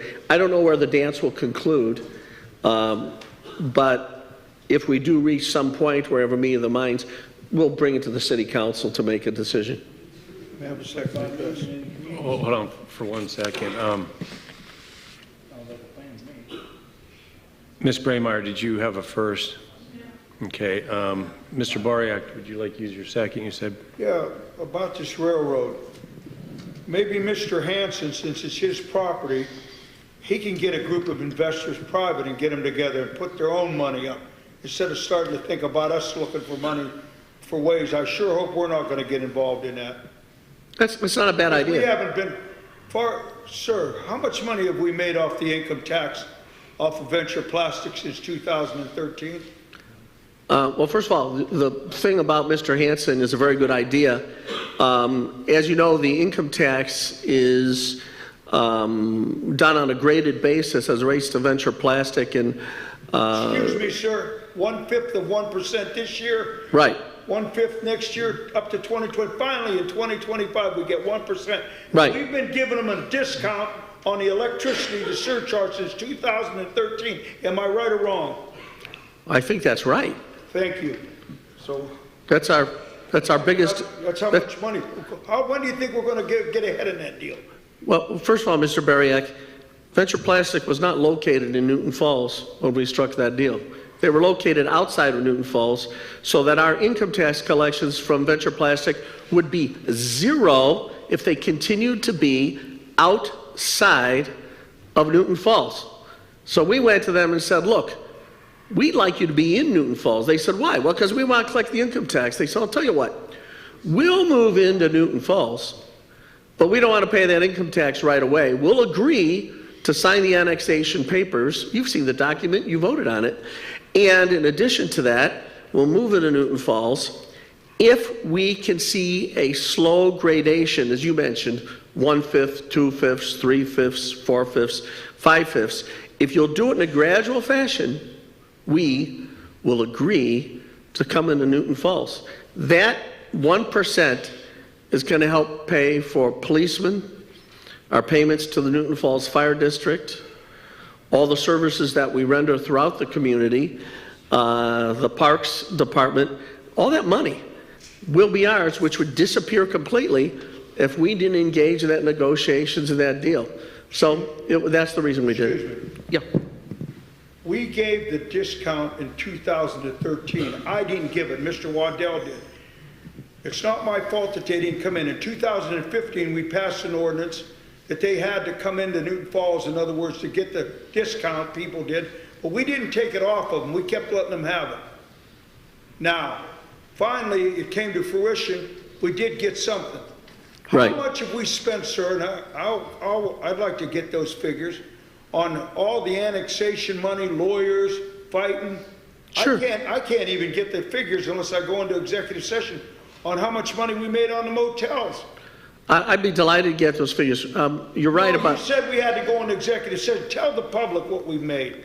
As I was going to mention to you, John, in 2013, when the discount started, I didn't become the city manager until 2018, and I immediately took Venture Plastics to the table and said, look, guys, we got to wrap this thing up. It's been going on a long time. And I presented it to City Council. Council voted on it. Council approved it. John? That was our economic development team of Mr. Waddell and Mr. Alvarini, wasn't it? I was never on those committees. I never knew what was going on. Well, the annexation deal that came before you, I started working on in 2018. Thank you. Council voted on it. Thank you. Thank you. Okay.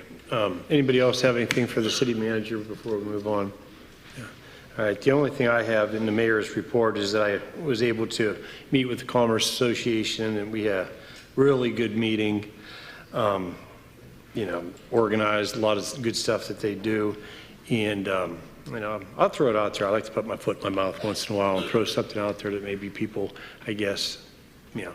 But something that was discussed in the meeting, I think it was a really good idea, is I'd like to see us, and I'll bring it to my report because there's no motion or like that, but something was discussed is there's a lot of really good people in this community that volunteer their time and you know, you can say they get ridden and they get wore out on things, or they come up with a good idea and they do something and it's not kept up. And on our street department, we got a couple guys there. We got Richie Koss and Mike Harnacher, and they wear so many hats, and they have a hard time being pulled off of this and doing that. So something was brought up there, and it was a thought of maybe getting two part-time individuals added to the city as edification people or beautification or whatever you want to call it, to keep up the parks and the grass cutting and different things like that. And I thought it was a good idea brought up, and something I bring up, and we'll down the road put it on the agenda to vote on it. But you look at like the trying to think what the position was that we had budgeted. Mr. Chairman, could I address that issue that you just raised for a minute? Sure. Thank you. Yeah, Mr. Stimper was at the meeting as well. Yeah.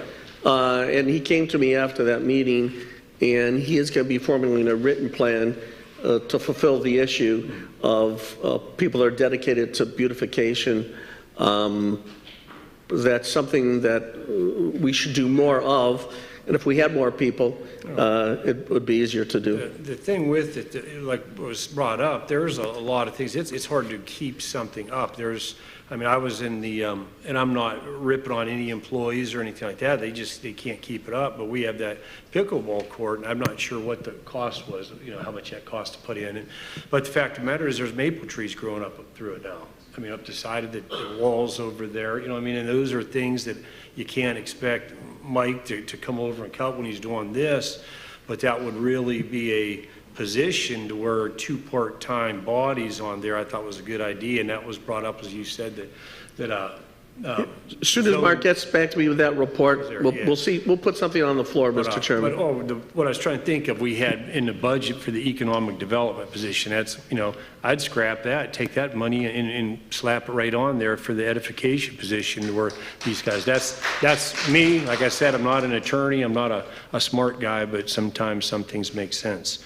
That's the one thing. The secondly is I've been going door to door to the businesses and the communities, and I do want to thank the individuals that I have talked to, and both you guys, awesome in this community. You come up with a lot of good ideas, and I'll keep, if I haven't visited you yet, I will. And then the last thing is the Father's Day baseball tournament. I got to go over there and take my wife and my granddaughters, and it was a really nice time. It was really well ran, and I know Big D's was there, with the food. It was really good, and a lot of the different, things they had going on there. I just want to give them some props. So, and that's all I have. Changes to tonight's agenda. I don't believe there's anything. Approval of previous minutes, June 7th, 2021, regular meeting minutes. If somebody wants to make a motion. So moved. Okay, do we have a second?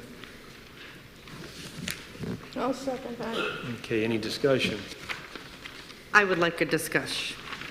Okay. I have read the minutes, and there are 10 pages worth of minutes, and I have found easily over a dozen typos and mistakes that need to be proofread and edited and cleaned up.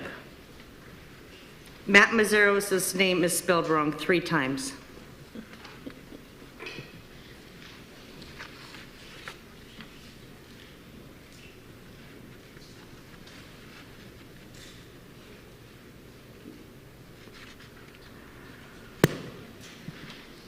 Mr. Chairman, procedurally, you can vote and approve the minutes, and the clerk can be instructed just by those remarks to clean that up. You don't need a separate motion to correct typos. It's her responsibility. Okay. Did you have anything else, Ms. Blitzer? No, I could go through here and tell her where all the mistakes are. There's definitely differences between the word concern and concerns. Year and years, worked and working,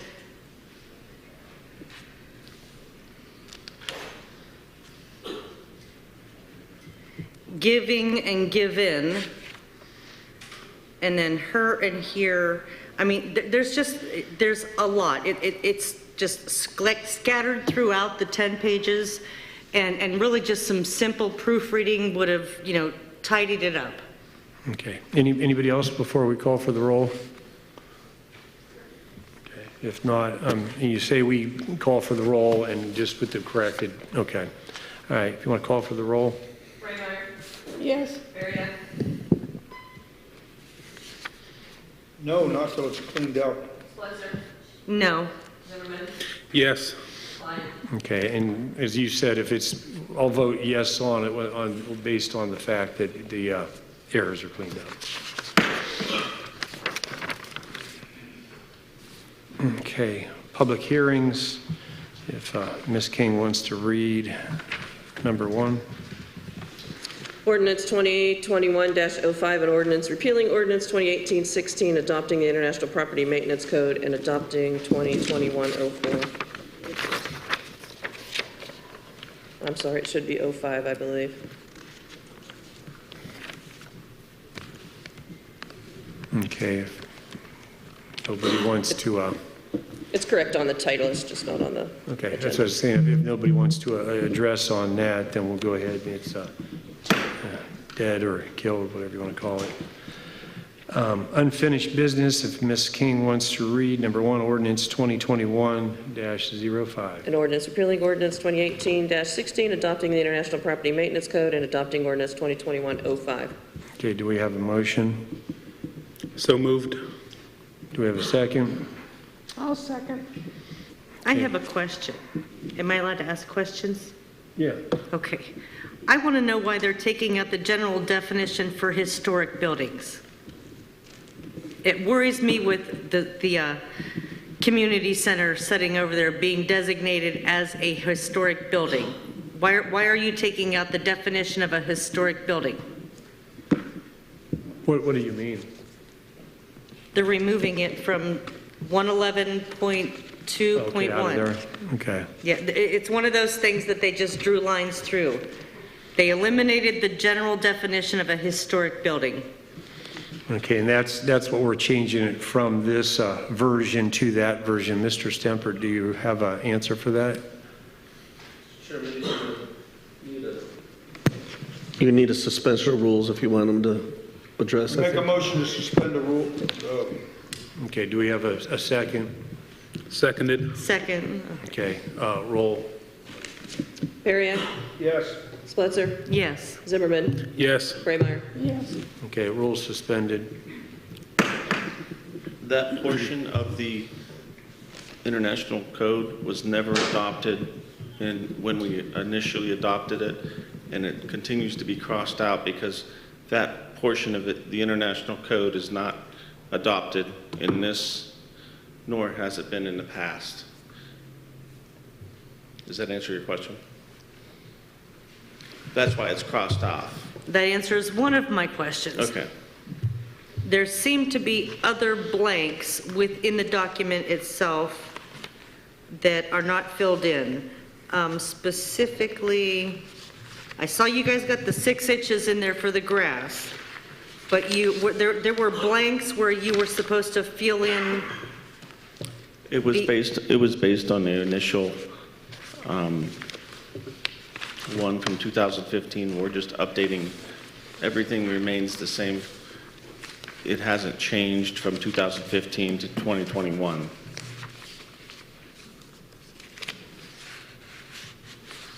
Okay, then one more thing I think I have a problem with is you guys feeling that a court of an appeals process is redundant and unnecessary. And I don't know that I can agree with that, because if I come to planning and zoning and have an issue and planning and zoning tells me no, well then where do I go? Mr. Mayor, may I address these questions? I can answer these questions. May I know we're off the rules, but I want to make sure. Yeah, we're off the rules. Planning and zoning, when the building code 10, 15 years ago was accepted in, planning and zoning spent probably a year and a half going through and coordinating it out between what was in conflict with our charter and ordinances and what wasn't. So when they update the international, the blanks are places that were previously blank, intentionally made blank because they would be in conflict or not in compliance with other ordinances that we had. As it's updated, we generally have a review. Every once in a while something does slip by, but generally speaking, we've never had an appeal. We don't want people getting an appeal outside of our appeal system. To answer your question, if you don't like the appeal board's decision, you have the right to go to common pleas court for review of that. So the blanks you see were intentional. They've been through the vetting process, through planning and zoning years and years ago. Ms. King may know exactly when. I think it even predated me 10 years ago. When in any case, it's been reviewed by planning and zoning. They removed things that were in conflict or that we had charter specifics, and we just review them as it comes up with the modifications. That's why you see some of those blanks. Thank you.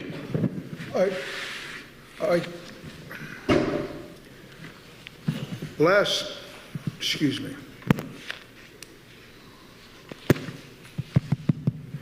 Last meeting, I thought that we were still going to keep the appeals process. That's what I was. We didn't change the appeals process. We don't have an additional appeals process, is basically what Mr. Fritz is saying. We abide by what's in the charter for appeals processes. We don't have a separate one because we don't want to have a separate one outside of what the charter says.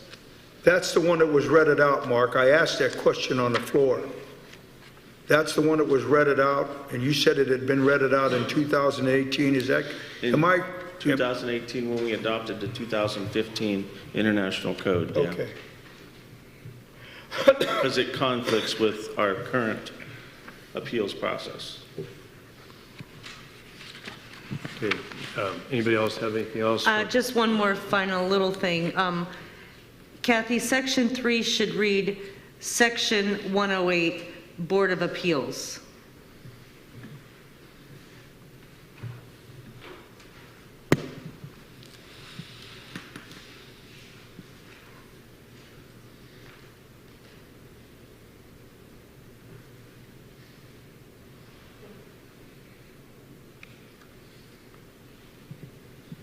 Okay, Mr. Zimmerman, Ms. Braymeyer, did you have anything for No, sir. zoning? No. Anything else? Mr. Bariak? Ms. Blitzer? Okay, do we want to make a motion to return to regular I'll make that meeting? motion. We have a second? Second. Okay, roll. Yes. Yes. Yes. Yes. Okay, return back to regular meeting rules. Okay, is there any further discussion on this, or do we want to call for a roll? Okay, if there's no further discussion, Ms. King, if you could call for the roll. Yes. Yes. Yes. Yes. Okay, passes. All right, new business, and if Mrs. King wants to call number 1, Resolution 21-2021. Resolution authorizing the city to provide for restoration and maintenance of the soccer fields. Okay, do we have a motion? So moved. Zimmerman, do we have a second? I'll second that. Okay. I'd like to know who made this motion. Again, it was made by me, like it was made last meeting. Okay, a resolution can't contain money. This needs to be an ordinance. An ordinance calls for the provision of the expenditure of city funds. Unless you can tell me what page it's on in the budget, you cannot spend city money on a resolution unless you can tell me what page it's on in the city budget.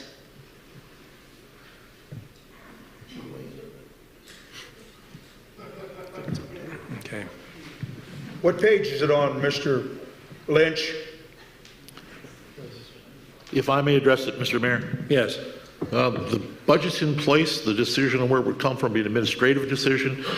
If you are increasing the money in one of those departments, it would have to be by ordinance. If it is a specific contract, it would have to be by ordinance. But the expenditure of money, it just directs the administration to spend the money. That's already been budgeted. Now, the administration is under a requirement not to go over the budget, and I cannot verify this, and there's no obligation, but generally speaking, if you're dealing with parks, it usually comes from Park and Recs. But again, Parks and Recs can make the final decision, the administration has an opportunity to move it. The resolution that you have it in front of you is proper. Thank you. How is it? I didn't understand what you said. No. I didn't really understand. You're saying that you can just spend money? I really didn't. You rattled it off really quickly. If it's budgeted. But how is it budgeted? Where? Well, it's it doesn't say soccer fields in the budget. I don't believe it. The budget's not a line item budget. The budget is Parks and Recs, and various departments have amounts of money in them.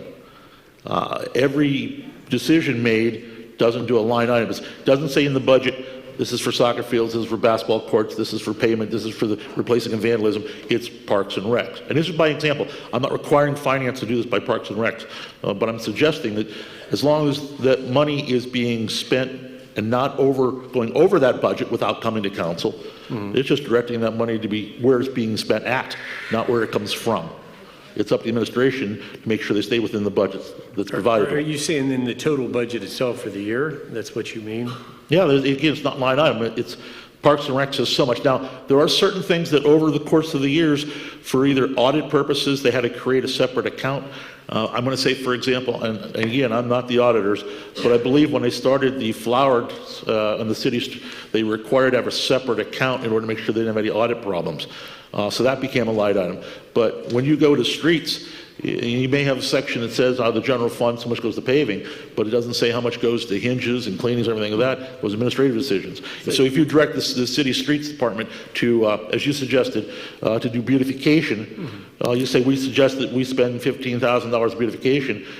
If it's within the budget, then the administration just takes that money and spends it that way. So you're basically saying as long as there's budgeted in Park and Recs $20,000, this is sufficient. And again, I'm suggesting Parks and Rec would be the most likely occurrence from it, but there may be other things that the auditor will allow. And that would be for the finance director or the city manager in that department to make decisions. As long as they're not over budget, there's no real issue. Okay. Does that answer your question, Ms. Blitzer, or no? Not really. Okay. No, I want to know what page can I find in the budget where it says we're going to spend $20,000 for mowing grass for soccer. Tell me what page in the budget, and I'll look it up right now. An ordinance requires 2 readings and a public hearing. A resolution is just a one and done. Bring it back as an ordinance and do it properly. Okay, would anybody else want an address? Yeah, I'd like to have an address.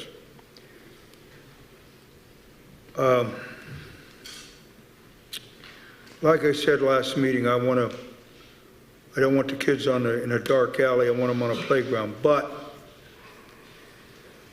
this whole ordinance here, or resolution, is just a Band-Aid. It's not solving the problem. What I'd like to see this tabled or else voted down tonight, and then let the soccer league come to us with a bid on a zero turn, one of the best they can get in a trailer, and then they can take care of it themselves. I'm not sure about how much money we're going to have next year, and I'm not going to pass something that's going to be an ongoing and open-ended thing. Now, one statement was made tonight, and I can agree with it. The ball league raises a lot of money. They have breakfast at the AmVets. They have fundraisers. As a matter of fact, they raised $10,000 to get a match from the Pittsburgh Pirates. Well, I don't want anybody to think that I don't want to help the kids, but I can't vote for something that's open-ended, especially on private property. All the ball fields now are city-owned property. It's city-owned, and like you say, we gave when Mr. Sempert and Mr. Batista and I were on, we gave them $50,000 and said, hey, take it, finish your project you've got started. We wanted to see it go forward. Now, since then, there's been another $30,000. I'm not even arguing that. But I can't, what I'm saying is, I'm not going to put a Band-Aid on a problem. I want to solve it. And I think by getting them, if I might even entertain a motion tonight, since the law director says it's legal, I might put a motion on the floor that we amend this to have the soccer league go out and get a price on the best zero turn they want and a trailer, and they can start taking care of this fields themselves. And also, I've heard there's been a couple of people that have been down there and asked if they could help out, and they were kind of, they were kind of shunned off, or you know what I mean. So that's what I'd like to say. I'd like to put that motion on the floor. Let me see if we have any first. I don't want to forget the motion now, like we've done. We've run over me before. No, but I'll hold my motion, sir. Yeah, I marked it down. Mr. Zimmerman or Ms. Braymeyer, do you want to first address on this? Yes, sir. Soccer has sent an email to us that they have have been looking at Lordstown and other places that have soccer. They are looking at taking soccer out of Newton Falls. Do you want to look out here and tell the kids that they cannot play soccer in Newton Falls this year? This is what it's coming down to. Unfortunately, if we want to have soccer here this year, this is what we kind of have to do right now. If we don't want to have soccer here this year, please, so be it. Thank you. Ms. Braemar, did you have anything? No. Okay. Ms. Spletzer, did you want a second address? No, I would just like it to be done properly, brought back to us in the form of an ordinance. And Mr. Buriak's suggestion to buy them a zero-turn and a trailer to haul it would be an adequate expense of $20,000. That'd be a one-time investment, not something that they would expect us to do year over and over and over and over again. A one-time $20,000 expense. But his request was to have them buy it. That's what he said. Right. And then he said have us buy it. So No, which one would you like? We would provide the funds for that, not to a grass cutting company, but for a piece of machinery. Yeah, I'd like a second address. Go ahead, Mr. Bariak. First of all, I don't know where they came up with the $20,000 to mow the grass. Was that put out for bid? Is that what it's all entails? I don't even know what the $20,000. All I'm saying is that I would put a motion on the floor that they go and pick out the zero turn they want, because I hear they have a fellow that works for Enviroscapes, and he knows a lot about lawnmowers. And get a price, get a good trailer for it, $4,000 or $5,000 trailer, get a good zero turn, don't buy any junk. Come back and tell us what they're going to pay for it, and I'd vote for give them the money. I don't like voting on something. It's like, to me, and I hate to be facetious. In other words, I go to the store and I say, well, how much you want for that refrigerator? He says $200. Well, I'll give you $1,000. The guy said I only wanted $200 for it. Why am I giving the extra money out? I would like to, I don't know where to go with this right now, whether to bring it back as an ordinance. Here's a question for the law director. I could see that when you look at each council persons that they want to do right for the soccer league. I think that's definitely a very clear, but then I think that Mr. Bariak also throws some wisdom here that he doesn't want to see something happen where I give you groceries, I give you money, at some point instead I give you a hoe, I give you seeds, and I let you. Would we have to vote on this, or can we amend it to say something along the lines, instead of just paying the cost, to purchase a zero-turn mower for them and trailer or shed or whatever it is, with it being on the table right now, or on the floor right now, can it be amended right now, or should we vote to see if it? Again, sir, you can amend anything that's on the table with a second of the amendment. It has to be clear so that the clerk knows how we're amending it. And if the amendment is accepted, it's added, then you can vote on the entire thing. Mr. Zimmerman made the motion, so does it have to go through him? Is that how? No. Two other members can amend it. So we can make. Can we amend it to an ordinance? You cannot, because it would Okay. have to be previously put in. Right. But again, as I stated before, it doesn't need to be an ordinance. Does that say it's is it illegal for us to vote it down and have it come back as an ordinance? Will we be doing something illegal, sir? No, you can vote it down, and we could have it in an ordinance form with guidance from council for the next meeting. But I don't know what the timetable. I don't know what the timetable is for the soccer leagues. And we're looking at a timetable because they're going to. Are they in soccer? They're not in soccer quite yet, are they? July 1. What is it? July 1. Okay. Mr. Chairman, could I make a suggestion that might be helpful? Yes. I understand what Councilman Bariak's saying and also what Councilwoman Spletzer's saying. She's afraid that if we pass this, I mean, she's not unhappy, if I understand, with it being a one-time expense, and then they figure it out from there. So I would have no problem with an amendment that says this is a non-repeating, one-time expense, and then we can meet with the soccer people and they can figure out how they want to approach it. But just merely an amendment that says this is a one-time, non-repeating expense, rather than get into the amendment related to a lawnmower or whatever. But I wouldn't have any objection to that. I am concerned about the July 1 deadline. Why do I have to give them $20,000? Why can't I give them where did that figure sprout up from? Did it drop out of thin air? How did we come up with $20,000? Could I ask you that, Mr. Zimmerman? How did we come up with $20,000? I believe that's close to, I believe it says not to exceed $20,000, which is pretty close to what it cost the last time to maintain that field. Who maintained it? Enviroscapes, I believe. They have to ask soccer for clarification on that, because I did not pay the bills. I did not pay the bill, so I really cannot answer that 100%. I understand that. Well, that's what I'm saying. In other words, we're handing out money on a non-bid basis. Okay, we just give money out to anybody like that? Do you ever run a business? All right, hold on. Here's the issue. As I said, I think everybody here is in support of the youth sports. Ms. Splitzer's concern is of having it going through resolution that we're pulling monies out of who knows where, and she'd like to see it done in her ordinance because she feels that that's the proper way of doing it.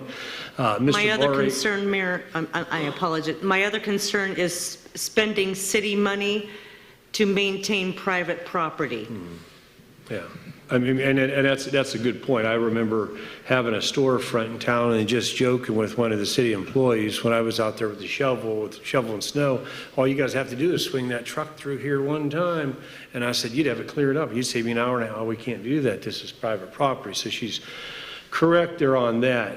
And then Mr. Bariak's other issue here is for $20,000, way less than that, you go and buy a mower and things, and you could, what we gave them this year, you can use 10 years from now. So my thought on it, and I don't know how to do so in a way that it meets Ms. Splitzer's needs also, but I would look to amend the motion to have it state something like to provide the soccer league with a zero-turn mower and trailer or something like that, something or other. I'd like to run this by the law director. I'd like to make the motion to state that the soccer league go and get a quick quote. There's everybody selling mowers.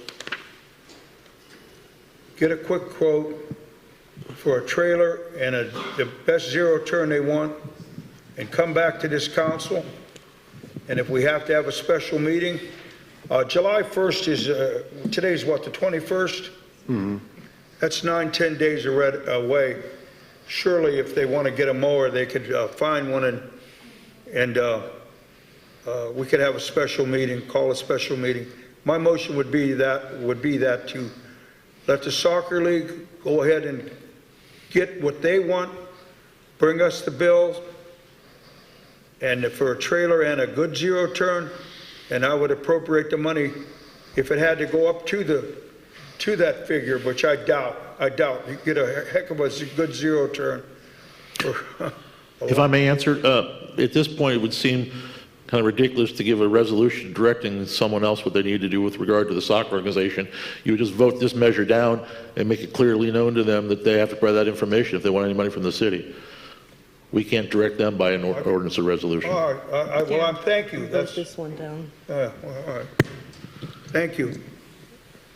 Okay, any other discussion before we call roll then?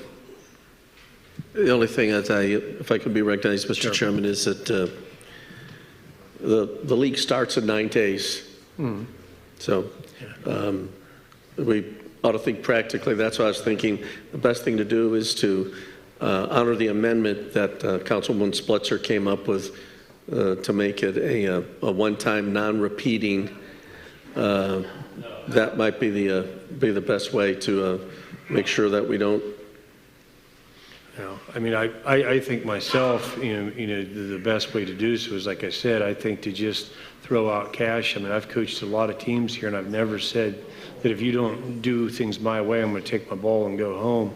I mean, I think that there's a way of amending a thing to say, yeah, we're going to give you the money, but go out and bring us a receipt or something, what you'd like to purchase with it, and we'll purchase the mower. Because what's going to, and here's a question.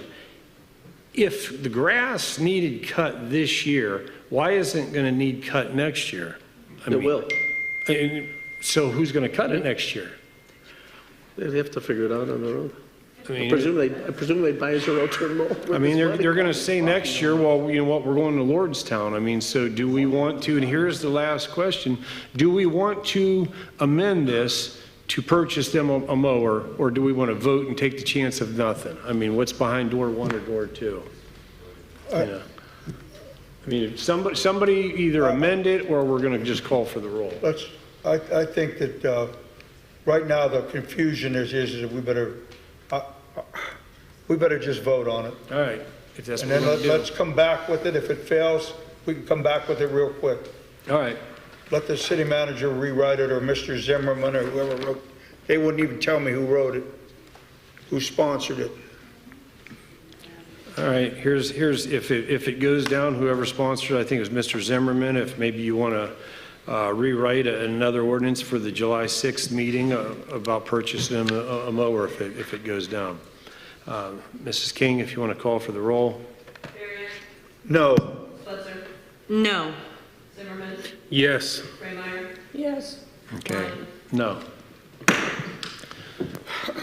By the way, there's only $3,500 in the park fund. $3,500 is in what the budget says is in the parks fund.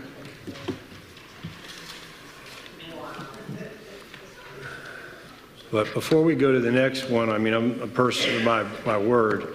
If somebody wants to sponsor legislation for the next meeting to look for a mower, like Mr. Boriak had said, I would be willing to vote yes for that. So, Mrs. King wants to go ahead and read number 2, resolution. 22-2021, resolution authorizing funds to the Newton Falls Joint Fire District for fire uniforms. Okay, do we have a motion? So moved. Okay, do we have a second? Second. Okay, any discussion? I'd like to speak again. We're in the same situation. You cannot spend $15,000 of city funds on a resolution. It needs to be in an ordinance. Unless you can tell me what page it is on in the budget that it's already been appropriated for.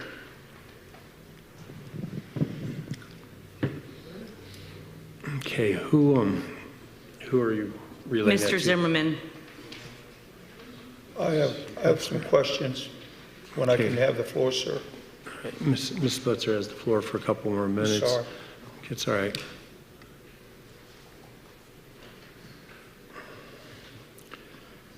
Why was it, when it was sponsored, why was it sponsored as a resolution and not an ordinance? That's the question I have.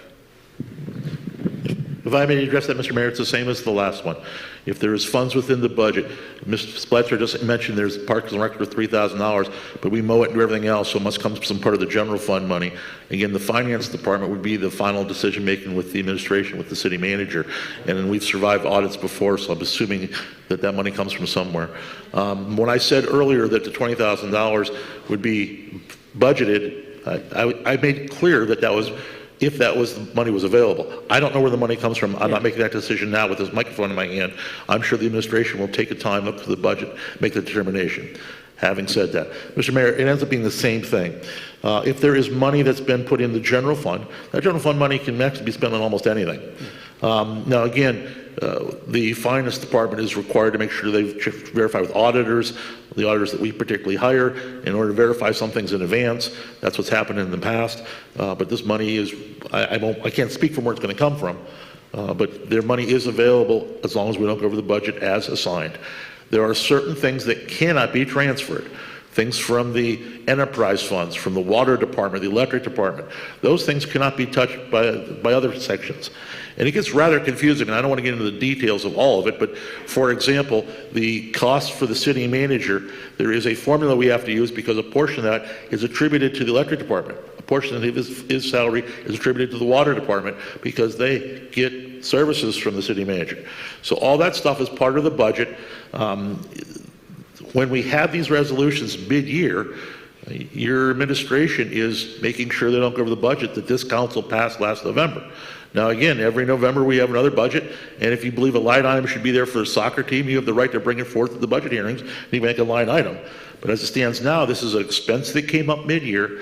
If the money is available, meaning that they are not over budget, it is up to the finance director, by guidance of the city manager, to spend those funds if council directs it. Does that answer your question, sir? Partially. I mean, just to protect everybody, like you said, I mean, and I'm not being critical, you don't know what funds are there. You don't know what's in the wallet. So when you wrote the agenda up, I'm assuming that you had your hand in it. Why wouldn't you have just wrote it up in an ordinance form? Because that would take 2 readings in 30 days. We let the administrative staff make the administrative decision once council directs us. Yeah, but I mean, what's so bad with having 2 readings for something that's going to cost us $15,000? I mean, well, for example, for the last one, it was they have start their seasons, and I'm not sure what the need for the fire department is. And again, it's not my job to answer that. I'm suggesting that we generally do these mid-year expenditures unless we believe we're going over budget as resolutions. And members of this council that were here during the last quarter, oftentimes the finance department is bringing forth modifications, asking for changes in the budget in order to handle certain things, and they have to explain at those times what department is under budget or over budget. There are expenses that come up, and that happens, and they do reauthorizations during the last quarter on a regular basis. Those are done by ordinance. I mean, just a suggestion, and I think everybody would agree, and again, I'm not being critical, but I would suggest from now forward, unless it's something that is emergency, that the ceiling is falling in and we need to pass it right now, that we would start doing things as an ordinance to slow things down. I think our spending is too quick. And I think to go and say, okay, 15 grand, 20 grand, whatever, to have it be 2 meetings that's discussed a little bit more, I don't think would be the worst thing in the world. This is the second reading. No, because they were packaged in that, and we put them together. But I'm saying originally it would have been passed the last meeting if it wasn't tabled to be spread. But I'm saying to right off the get-go to set it up as an ordinance so it comes off, and because there's a real risk of this not passing just because of individuals being hesitant, towards certain things. And I think that we save ourselves a lot of headache if we would just slow it down and do it as an ordinance. If the guys are getting new uniforms, I mean, and they have to wait 14 days compared to whatever, I think that makes a lot more sense, but that's my 2 cents. Anybody else have anything? Yeah, it's just for the fire department. Mm-hmm. Yes. I would be interested in seeing the bids that were actually put out and received. When can I have the floor? Mr. Baria, go ahead. I jumped you. Mr. Zimmerman, last meeting on the floor, I asked if you got the bids. In other words, I wanted to know what the bids were, and you said, I didn't get the bids, Mr. Kettle did. Do you have the bids now, sir? Do I have the bids in front of me? No, Why not? because they were turned in to the city manager. Okay, but you sponsored this, didn't you? I turned over the bids, yes. I have the bids, sir. Excellent, so now you know what they are. All right, well, So why don't you know? Is your problem with Mr. Kittle's bids or with mine? You're on the fire board, sir. So is your problem with what Mr. Kittle presented or not? I want to know who's getting the bid. Fire chief. Who's getting the bid, sir? Do you know who's getting? Who's getting the bid for, who's providing the bid? Mr. Mayor, for purposes of the record, who's providing we have to the go in order. uniforms? I mean, back What's and your forth, question? go off the rules. You're going to do that. What I'm saying, I still have the floor. There were two companies that I have right here on my cell phone that bid. Who got the bid? I cannot recall. Okay, and the one company bid a lot lower than the other one, and their bid came for 28 firefighters. How many firefighters do we have, sir? Some are inactive and some are active. How many do we have, sir? I don't know offhand, sir. I do not have the list in front of me, like I said. And we also changed, we also added a few. Okay. And a few All right, resigned. well, the bid that I have is, it was lower than the other one. It was by Red Diamond. Was for $10,031.24. Why do we need $15,000, sir? What's the explanation on that? There's another case of... It was also written that said up to $15,000. Well, why do we need it when he had a quote here for $10,000 for 28 firefighters? Because it depends on the amount of people getting the uniforms. Okay, hold on. Instead of getting no information here, Mr. Boriak, what he wants to know, and I don't know who has, do you have, Mr. City Manager, the information? He wants to know who are, and if he's supposed to vote yes to give them $15,000, he deserves to know who are the bids, who did we ask what they would charge, who is $15,000 going to provide the uniforms, and why we didn't pick the company that would do it for 10. Yeah, that's all of the chief's purview. It's the fire chief. It's a separate entity. It's the fire chief doing all of that process. All right, well, where's the information? I trust the chief that when he says he engaged in a proper bid process. Well, I need the fire to see, chief. Well, you know what? If I... Excuse me, Mr. Klein, do I still have the floor? This is the taxpayers' money. That's what I just want to have some simple questions answered. If we need to have the fire chief here, let's let him here. Let's quit passing the buck. And I'm not giving taxpayers' dollars away until I know what's going on. Okay, let's see. Everybody keep count. I'm not denying the fire department. They do a hell of a heck of a job. But I want to know where the money's going. That's what I was elected Mr. for. Chairman, yes. Would the body consider a motion to the table till we get the chief here? He was here last time, and I think he contacted Councilman Zimmerman and indicated there was a conflict he had where the chief couldn't be here tonight. So I wouldn't oppose a motion to table so we get the chief back here. Yeah, because I don't think it's asking too much if I, send my kids out with $30 to go pick up, go get a haircut or something like that, and they don't tell me how much it was going to cost or how much they spent. I have no objection to a motion to table to get the chief back here. Do we have somebody want to make a motion to table it until the next meeting? I want it to become an ordinance. I don't want to pass a resolution for $15,000. I would like an ordinance.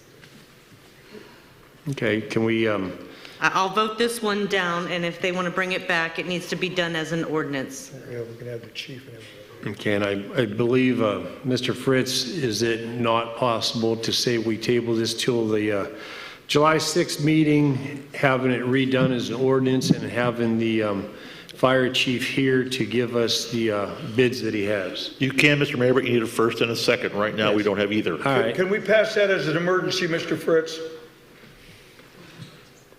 Can we pass what as an emergency? This on the July 6th meeting, if it's put together, if he have it put as an ordinance, have it put on the July 6th meeting, done under emergency status. Well, I'm not sure to qualify. I'm not sure what the emergency may be. The answer is, if the facts are there, we may be able to, but I can't authorize that not knowing what the emergency is. Okay. I mean, maybe I'm just asking the question. I'm not saying that it is an emergency, but... Okay, so... let's just vote. All right. Well, are we voting to table it until the July 6th? Or are we not voting, but do we want to Who have put the something... motion on to table it, sir? Well, that's what I'm saying. Nobody has. Do somebody want to make a motion to table this to July 6th to have it put under redone as an ordinance? You don't want to table it and then bring it back as an ordinance. You can vote it down. Correct. Or table it as Right. a resolution. We can't table it and then bring it back as an ordinance. Those are two You've got a separate things. resolution in front of you. Okay. All right. If you want to call for the roll then. Spletzer. No. Zimmerman. Yes. Braymeyer. Yes. Bariak. No. Klein. No. Okay, fails. Resolution 23-2021, a resolution authorizing the schedule to master service agreement for participation in safety OSHA compliance program. So moved. Do we have a second? Do we have a second? One more second. Any discussion? I'd like to know who wrote this one. AMP Ohio. AMP Ohio put AMP. stuff on our agenda? It's from American Municipal Power, yes. Mr. Lynch, do you have an explanation on that? How does that work? We receive our electricity through American Municipal Power. We are required to comply with the OSHA requirements as a condition of us receiving the electricity that powers all of our homes. And part of that condition for the OSHA compliance is that we demonstrate to them and work hand in hand with them for our OSHA compliance. So they will come in, train the folks in Bill George's department. They also include some of the other departments and some of the safety-related OSHA areas that are related to electrical service, such as resuscitation training for all of our employees. It's open to all of our employees. Training on the utilization of an AED device, training as it relates to subterranean digging for buttressing when for some reason they have to deal with underground cabling. And we do this on an annual basis. This has been passed every single year in relation to our requirement to comply with the AMP OSHA requirements. And it's this Bill George, by the way, is the administrator of this. And it was Bill George that asked that this be put on because obviously he wants to get the OSHA training done as quickly, expeditiously, and most importantly, as effectively as possible. And he has personally asked that we pass this thing so that and he has the right to pick training from anybody. He can pick training from various university locations. He can pick training. Some of the federal agencies offer some of this training as well. But Bill has been very satisfied that this is the appropriate, adequate, and most effective training. And he specifically asked that the administration ask that this get placed on the agenda tonight. Okay, do you have anything else, Ms. Blitzer? Yes. Why isn't this one an ordinance? Article 4, very last paragraph says, the municipality shall compensate AMP for the safety consultant services pursuant to the terms set forth in Article 7 of this agreement. Again, we're dealing with public funds, and I believe everything that deals with public funds should be done through an ordinance. Yeah, this money actually is, if you take a look at the electric department, there is a safety budget, and this money is in there. You passed it. I didn't pass this budget. Well, I understand, but it was passed by this council, and this money is placed in that budget for this purpose. It's there right now. You say it's in the electric department? Yes.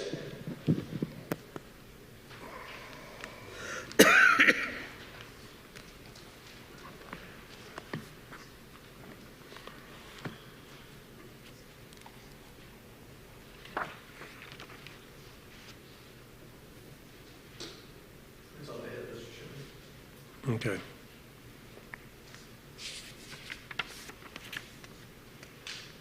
Did you have anything else, Ms. Blitzer, or are you just looking for that? I'm looking for this right now. I don't see safety.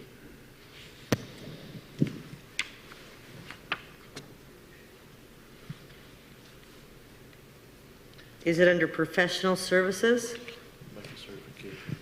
Yeah, Pam, I don't know if you can get to line item right now, but I believe it's either professional services, safety, and/or training, or combination. I see training. Yeah. I see training. 52311 is the account. I think that is the right account number, Councilwoman. How many trainings do they typically have a year? I couldn't answer that. Bill could, but it's ongoing throughout the year on a periodic basis. Plus, Bill calls them in every now and then. He identifies an area which there may be a safety concern. For example, if there's a near-miss accident, he might call them in for some additional training. There have been some concerns, for example, when people develop orthopedic issues within the departments, he'll call in some of these OSHA people for some techniques as it relates to diminishing the orthopedic issues. Throughout the course of the year, Bill identifies areas in which additional training might be needed, and as I mentioned, that's one of the unique situations that why Bill chose this way of doing the training, because it gives them the flexibility to react to different issues that might develop. Okay, because if you do it within the next 9 days, the per diem rate's only $506.50. But on July 1st, the 2021 per diem rate goes up to $521.75, and then next year it's $537.50, and in 2023 their per diem rate is $553.44.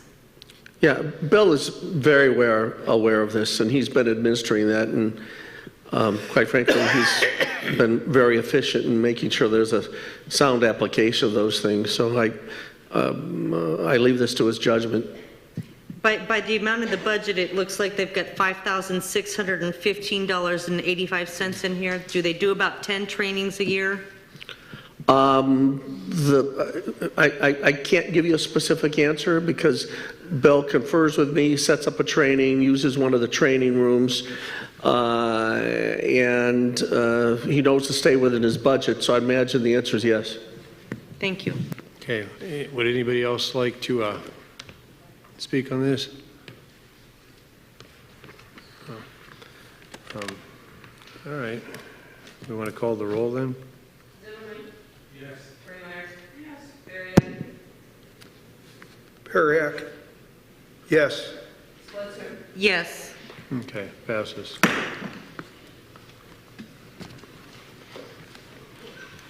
Okay, if Mrs. King wants to go ahead and read motion number 4 here under new business. Appoint John Rosewood to the Parks and Recreation Commission to fill an unexpired term ending December 31st, 2023. Okay, do we have a motion? So moved. Do we have a second? I'll second. Any discussion? Yes, Mayor. Mr. Bariak, you have the floor. Mr. Rusko has put in a lot of time. It's very evident. He's taken his fields on. I don't have a problem with Mr. Rusko right now, but where are the other people that applied? I know there are 2 other. Who vetted the other people or decided not to put them on? Or weren't there 2 other people? Why aren't they considered? Mr. Chairman, if I can, procedurally, we get all kinds of applications. We send them to members of council. Someone has to sponsor a motion, and that's what happened. So if you, Mr. Bariak, want some of these other people on the list that we've sent you all the applications. If you want that person, you need to call the council office and say, I'd like to put this person's name on. And that's what happened in this case. I don't even know how I got the last. We were told that if they call Kathy, get the application, send it to Kathy, Kathy puts their name on the agenda. No, I don't put their name on the agenda by myself. I send them the applications, they send it back to me. You have received every application I've received for the Parks and Rec Commission. Somebody has to tell me whose name they want to put on there. We have, I think, 4 or 5 applications at this point for 2 openings. Okay, is there any other discussion on this? I would just like to say that I think Mr. Rusko is one of the best qualified people to be on this board, in an advisory position. He has spent arguably more time in the park than almost anyone here in this city the past several years. So I would hope that we can put him in this position so we can keep going forward with keeping the parks beautiful. Thank you. Okay, anything else? Anybody? Okay, if not, Kathy, you want to call for the roll? Braymeyer? Yes. Bariak? Yes. Spletzer? No. Zimmerman? Yes. Okay, Mr. Rusko passes. Okay, number 5, before you go ahead and read it, Kathy, I know Mrs. Klein, she pulled her name from consideration here. I'm not sure if it was before it was put on here or what. So myself, if I could, I would like to see number 5 amended to have the motion to appoint be amended to Jamie Klein. Can we, do we need somebody to make a motion to? I'll make that motion. Okay, Mr. Bariak. Okay, do we have a second to amend this to state? I'll second. Jamie Klein, second. Any discussion? Okay, if there's no discussion, Mrs. King, can you call for the roll? Okay, this is just on the motion to amend. Yes. Bariak? Yes. Spletzer? Yes. Zimmerman? Yes. Braymeyer? Abstain.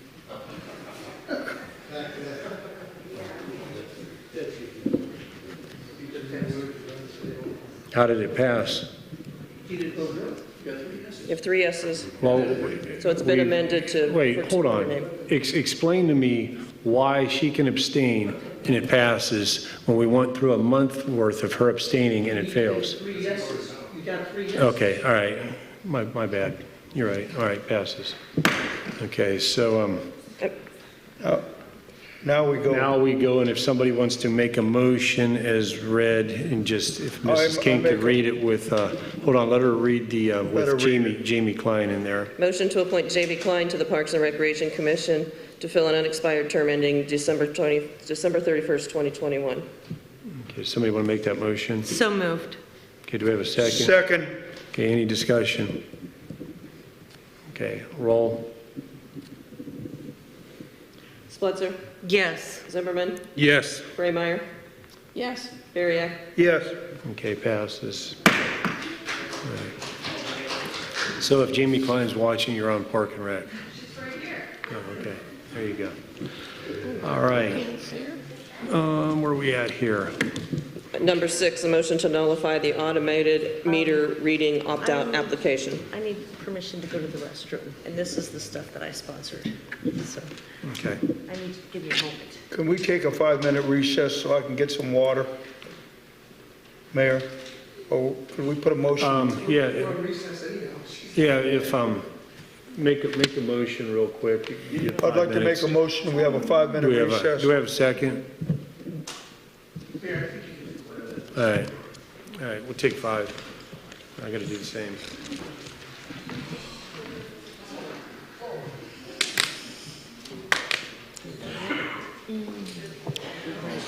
This is my bed. Yeah, I appreciate it.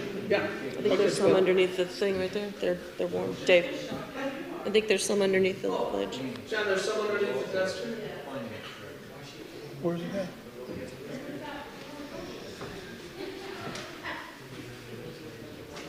Oh, Mark got one. We got it. You got a cold, boy? You got a cold one? Yes, if you would, please. There's one. Do you care if it's warm? Yeah. Am I allowed to ask you for it? I mean, I already had to pee, but.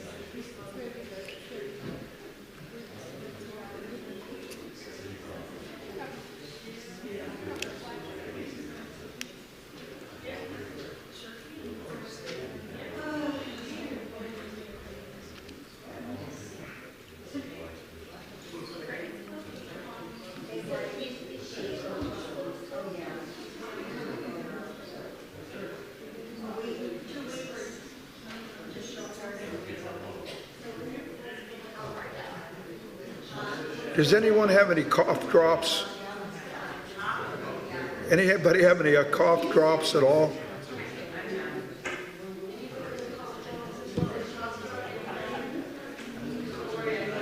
Patty? Man, my throat's gone.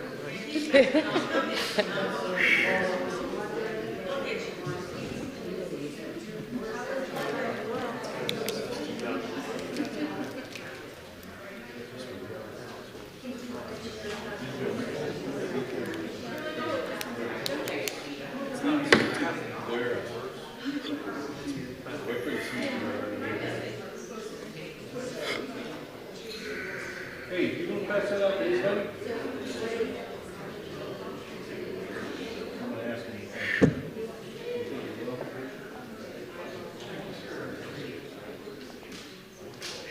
How you doing, Bob? We'll speed it up. Hey, you know what the dog said when he got his tail caught in the door? Won't be long now.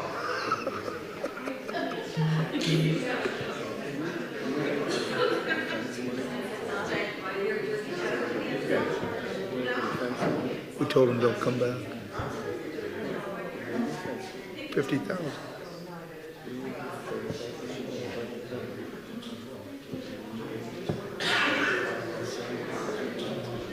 Mark, I understand that, but let me say something. What's wrong with having it carry over at the end of the year instead of... I understand. I'm just telling you how we do it in the parks. We don't have we gave that 60 grand. 50 grand. 50 grand. I didn't know we only had 3,500. I know, that's how I feel. I think You know where you can get me a cough drop or yeah. Yes. My throat's gone.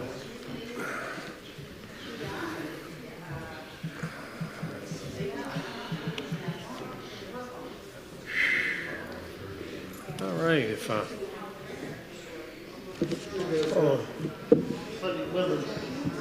Oh my God, thank you.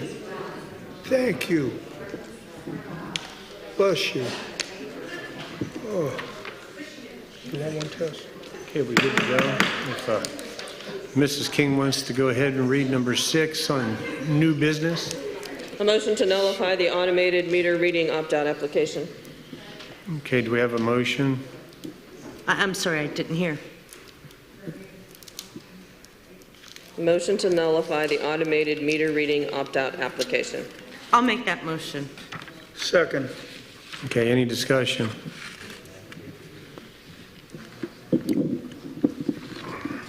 I'd like the law director to say, are we doing something illegal now, sir?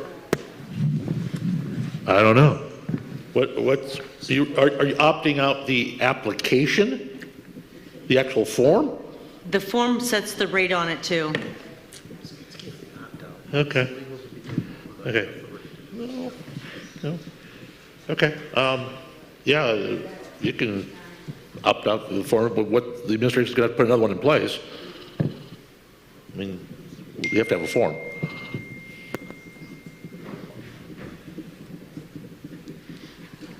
My problem with the form also is that I've been sitting in this seat for 6 months now. Never once has the city manager came to council with the opt-out program, opt-out plans, opt-out anything. It's just been something that he threw in everybody's utility bill and it arrived at their homes. Council never got notified. Mr. Mayor, may I respond? Yes. I understand the political argument. I'm just telling you that the administration has been given that authorization to do those things and has taken those steps and has set those rates. The administration cannot overrule what the charter says. Council sets the rates and fees. Council does. Administration cannot overrule that.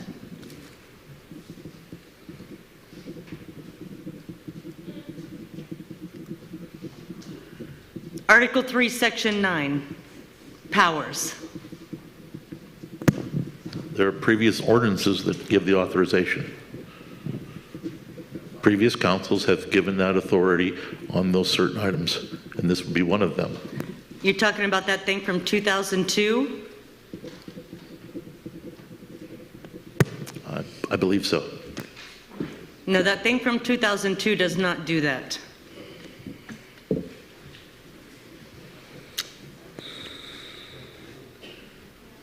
Okay, do you have anything else, Ms. Spitzer? Do you have anything else on that? I believe the city manager tried to tell Mr. Richards, page 9 you said, paragraph E, you think that's there? I've read all 30 pages and I see nothing in there. But if you think it comes on page 9, paragraph E, I will look at it again, but I still think that nothing trumps the charter.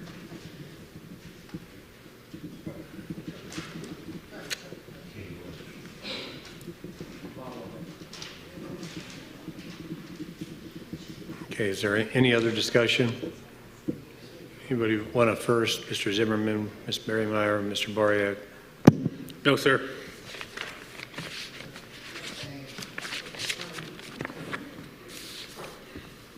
Okay, if I'd not, like to make a motion that we table this until we find out if it's legal or not illegal. I don't know. I didn't see that page 9.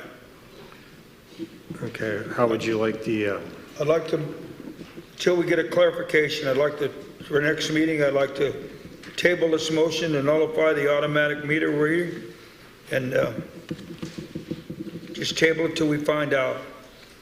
We get the legal opinion in. I want to see a legal opinion. okay. Seems, Yeah, we need a second. I'll second that. I'd be willing to at least take a look at something right. that, because I think there's a lot more information that we don't even know yet. We don't know when these things are being deployed. We don't know when they're going to start showing up in people's homes. We don't know, actually it goes on one of my finance questions. We don't know what $900 and some thousand has already been spent on this year. Yeah. A motion to table and include a lot more information. We're being kept in the dark. Okay. Mr. Boriak, you made the motion? Yes. Can you state to Mrs. King how what we wanted, how we want it worded? I want a motion to nullify the automatic meter reading opt-out application to be tabled until we receive more information on the city manager's powers and and the other information that will be provided by this council before the next meeting. Okay. Do you have that, Mrs. King? Okay, once she has all that written down, we'll go ahead and call for the roll then. Surely Yes. Yes. And if the law director wants to weigh in on a little bit about telling us which way to go on that. Okay. I'm talking about once it's tabled, sir, if it does pass. Okay, Mrs. King, can you call for the roll? Okay, this is on the motion to table. Yes. Zimmerman. No. Braymeyer. Abstain. Bariak. Yes. Spletzer. Yes. Okay, so tabling it fails then? Tabling it fails, but it's still on the motion as presented. Okay, it's on the floor right now. Is there any other discussion on this? So tabled, it failed. I know.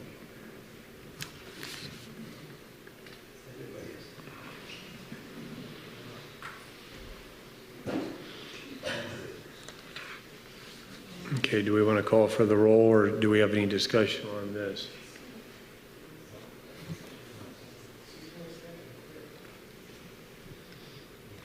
Okay, Mrs. King, you want to go ahead and call for the roll? Bariak. Yes. Spletzer. Yes. Zimmerman. No. Braymeyer. Abstain. All right, go ahead and call for number 7. Motion to nullify the smart meter opt-out program. Make that motion. I'll second. Okay, discussion. I have the same exact problem with this issue that I have with the form, the application form itself. I do not feel that the city manager has the authority to set out opt-out rates. That is a power for council to do. Okay, any other discussion? No, that's all. All right, if there's no other discussion, Mr. Bariak, Ms. Braymeyer, Mr. Zimmerman, did you have anything on this? No, sir. All right, if nothing else, we'll go ahead and call for the roll. Spitzer? Yes. Zimmerman? No. Braymeyer? Abstain. Bariak? Yeah. All right, shh, stop. Fails, but I can't wait till July 4th when I appoint my daughter. And we can get some business done. All right. If Ms. King could read number 8, the motion here. A motion to appoint Terry Wentworth to the vacant at-large council seat, term expiring 12/31/2021. So moved. We have a second. I'll second that. Any discussion? Yes, Mayor. Mr. Bariak, you have the floor. I want to say to the public tonight that Mr. Wentworth is a good man, but not at this time do I feel that I can vote for him. I will not vote for him. Okay, anybody else? I think Mr. Wentworth is a very good man. I think he could fill this position really well. During our interviews, we all seem to enjoy talking with him. So I think he'd be someone good to have in this position that would not necessarily lean one way or the other. I believe that he is an impartial person. I believe he will fill this role very well. Thank you. Okay, anybody else? Ms. Braymeyer or Ms. Spitzer? No, thank you. No, Ms. Braymeyer. No. Okay, if Mrs. King could call for the roll. Zimmerman? Yes. Braymeyer? Yes. Bariak? No. Spitzer? No. Klein? No. Yes.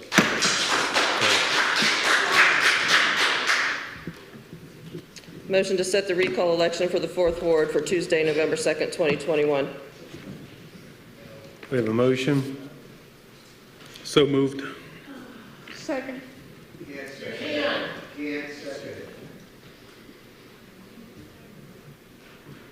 Any discussion? Any discussion on this? She seconded it. So she can't. Nobody seconded it. She did. Who did? Ms.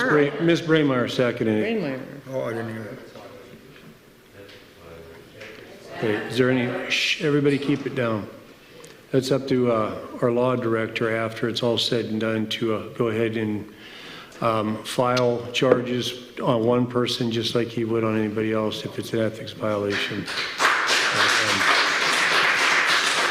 Is there any other discussion? Okay, if no discussion, we'll call for the roll. Bariak? No. Spitzer? No. Zimmerman? Yes. Braymeyer? Yes. Klein? No. She voted. And then I would kind of hope that our law director would be looking to call the Ethics Commission tomorrow for a ethics violation. Okay. Where are we at here? Number 10 is a motion to acknowledge receipt of the Finance Department March and April monthly reports and attachments as presented. Somebody want to make a motion? So moved. Got a second? I'll second that. Okay, any discussion? Okay. The only thing I have on this, what I would like to see is, and I had talked to the city manager on this, I would like to see us start printing these out by paper for each person on council. I know it's extra effort, extra money, whatever, but, I'll just be a little ornery here, I guess. If we're not giving money to Cleveland law firms, we'll have the money to do that. I know for myself, and I think everybody else, it's a lot easier to look through the line items on hard copy of paper than it is on the front of a computer. But that's my 2 cents. Anybody else have anything before we go ahead and vote? Okay, if not, if Mrs. King could go ahead and call for the roll. What are we doing? To have them printed? Well, no, we're just voting on accepting the. No. Zimmerman, Yes. Braymeyer, Yes. Bariak, No. Klein. Okay, no, for the same reason. I didn't get it, too much. Can't see it, so I'm not going to vote on something I can't see. Okay. Public comments. This is open to non-agenda items. Name, address, 3 minutes.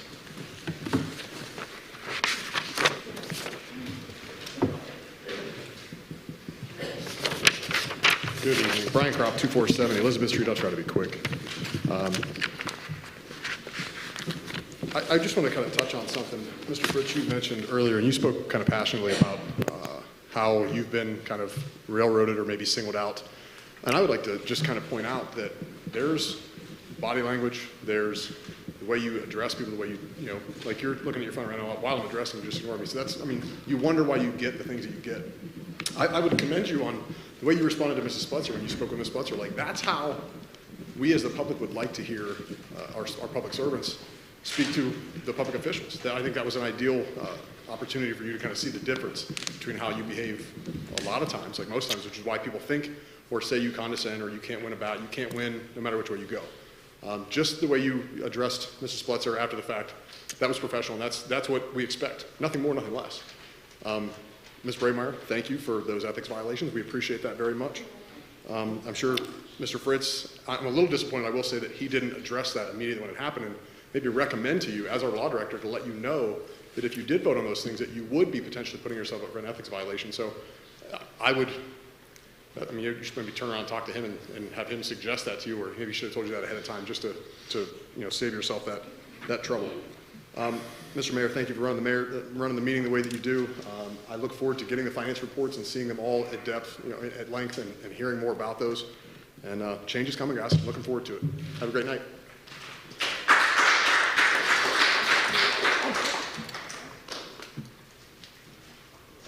Richard Eby, 50 West 9th Street. This is to Mr. Lynch, the $5 million railroad. CSX will not deliver to small businesses anymore. They don't do 1, 2 cars. They do volume. They've done that for about 20 years, so that would be a losing proposition there. A couple companies. Thank you.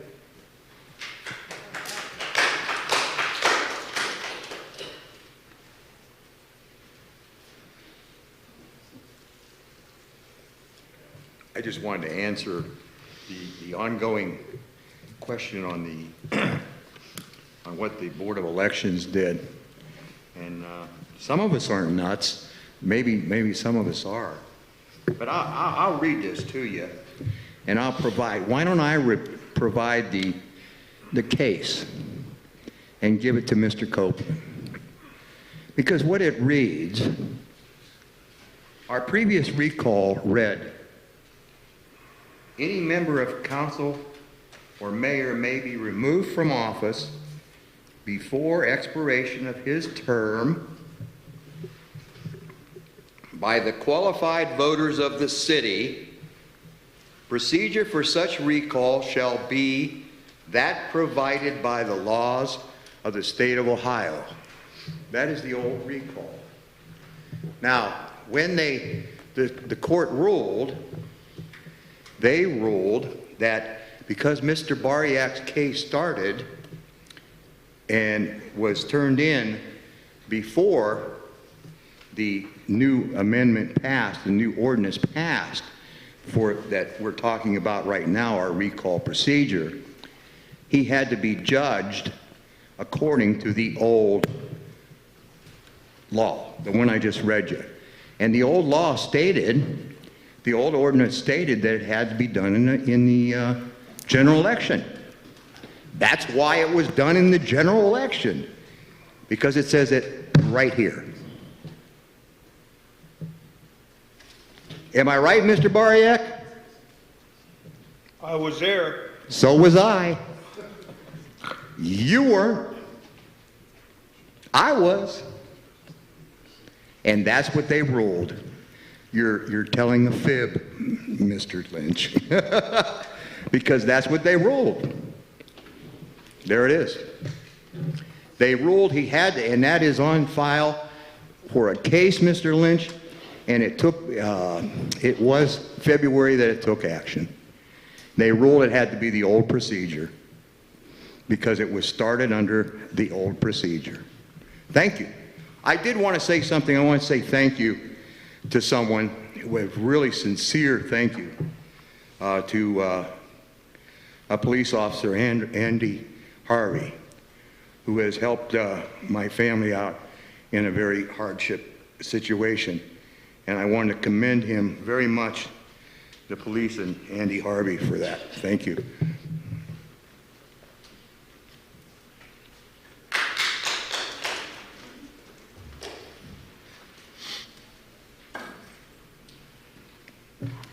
Tracy Hurst, 613 Ophelia Street. I'll start with you, Mr. Lynch. Code 2002-23, page 9, section E. I happen to have had that already and read through that twice. And that was my comment, that I did not see anything that says that you have the right to set the rates. Section E, if you agree, when a consumer desires energy to be delivered at a point or in a manner other than that specified by the utility, consumer shall pay the additional cost involved. Where does that say that you as the city manager can set the rate? I read section E, that's its entirety.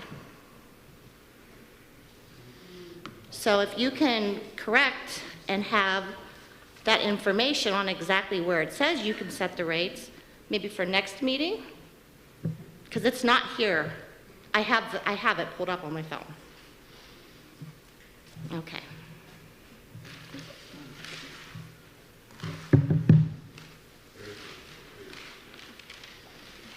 I would also like to recommend for those of council that report every week that they've attended various meetings, say a fire board meeting or whichever, that they perhaps take notes, have some information in front of them so that they can speak on it properly and have the information to share with the public.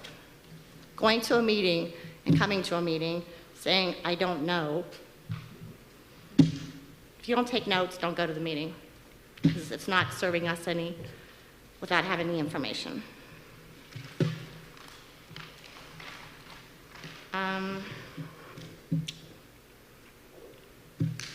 I'm just going to go ahead and read this. I was debating on doing it, but for the sake of transparency and trust, and I know usually when I speak up here, I always use the word transparency. I want to make the public aware that last Monday, June 14th, 2021, I sent Mr. Lynch an email containing 7 miscellaneous questions, along with a public record request for the document confirming he has the ability to set utility rates. Although Mr. Lynch emailed me daily, I have yet to receive a response to any of my questions. He advised he would only answer my questions in person. I offered a compromise stating he could answer my questions via email, and then I would meet with him if he felt he needed to elaborate on his answers. And what did I get? An ultimatum that if I would meet with him in person, then he would answer my questions via email. And in that email, he attached a term agreement to the email for me to agree to, confirming that in fact I would go to his office before he would answer my questions. I would have gladly met with him, but after receiving a term agreement to do so on his terms and the implication that my word is not good enough, I no longer wanted to deal with him and was advised not to outside of that anyway. If anyone has any doubt on this, please reach out and I would be happy to share these emails, conversations with you.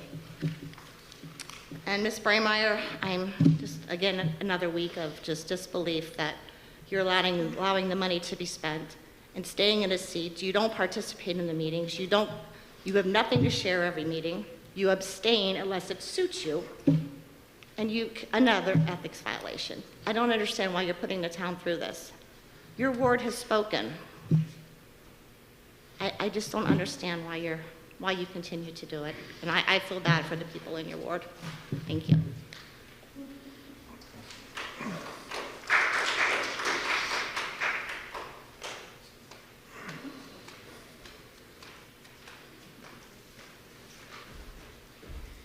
Laura Nihazel, 227 North Center Street. So I want to refer back to a meeting that everybody should remember very well, because pretty much all of council decided to walk out on April 19th.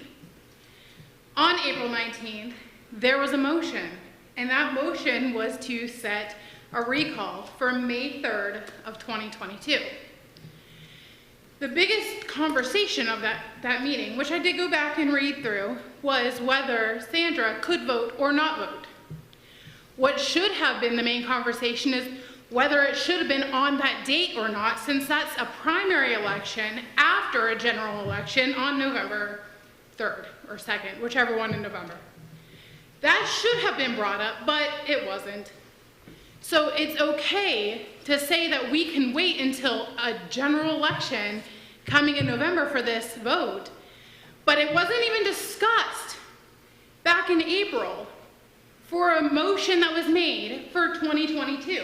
And technically, with the way it was brought up, that motion could have been 2024, because it doesn't state in our charter what day is specified. But now we're assuming that it does state it has to be at a general election. But it doesn't say that. It says 90 days. And that's okay, because it's going to come around. There's obviously going to be a review eventually soon, and that review board will fix these, because they can see this weeks and weeks of guidance issues. It will get corrected. And with this, it will also get corrected. We will end up having a vote before November. It will happen. Because we can't decide. Is it May of next year? Is it going to be November? Is it 90 days? Is it 120 days? How many days is it? It doesn't specify. But now we're just assuming that it's this coming general election. Why isn't it next general election? I mean, just pick a day. Pick a day. And that day should be in 90 days, because that's what our charter says. That's why we go around and collect signatures. That's the way it is written in our charter. Thank you.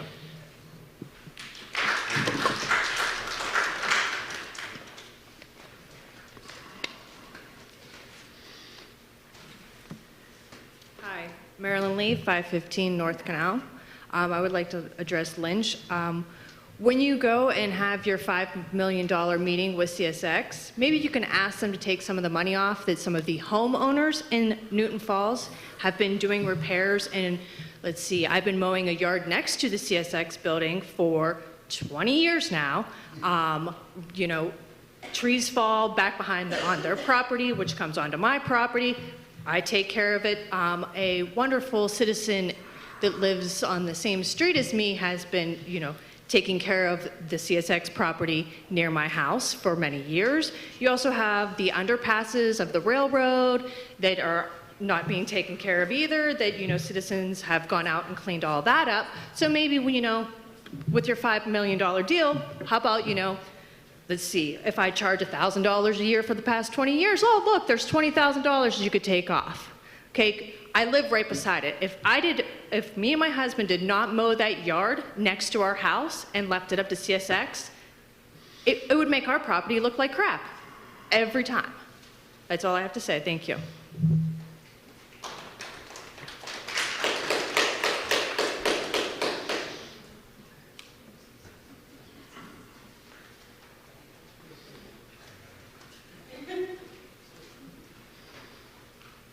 Tom Colosimo, 4196 Carson Salt Springs. I was wondering if we can address that elephant in the room. Lynch keeps avoiding this. Where is Anna Munson? Was she on sick leave? You have a doctor's excuse for her like you promised us? Has she been suspended without pay? Could somebody let us know what happened to our finance director, why she's sitting here? Thank you.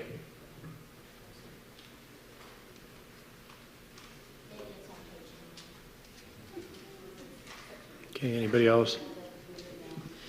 All right, if nobody else, then closing remarks or closing comments.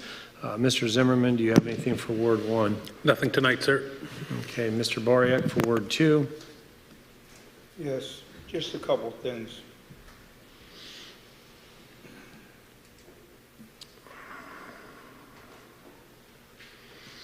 Seems to be that we brag about the carryover we have in the past.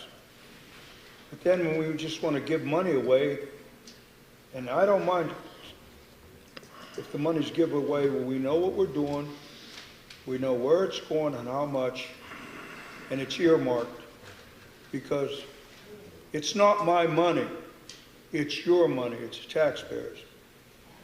The only other thing I'm going to say tonight is this: how much did we spend on lawyers to fight to keep the people from not voting on the smart meters? Again, how much do we do to keep the people from speaking? Ask yourselves that question. Thank you. Okay, Ms. Sputzer, you have something for Ward 3? No, I don't. Okay. Ms. Braemar, do you have anything for Ward 4? What's that? Mr. City Manager, do you have any closing comments? Mr. Chairman, just a brief remark concerning what Mr. Eby talked about as relates to the CSX situation. As I mentioned to everybody in general, to Councilwoman Sputzer, CSX sets a price. That doesn't we have to agree to it because it's exorbitantly high, as you can tell. But one of the things that our state representative, Gil Blair, said at the meeting we went in Columbus is that the operation may not necessarily be by CSX because Mr. Eby's right, there's a high volume that they concern themselves with. But there are some smaller privately operated railroads, and we talked about some of that when we were down in Columbus. And so that might put us in a position, because CSX operates the main lines, as you know, and if we can get a smaller line that has a different kind of an overhead structure, you wouldn't believe the overhead over at CSX, so that the smaller railroad may have that kind of interest. And if it gives us an opportunity to get another industry in here, that's why it's worth looking at.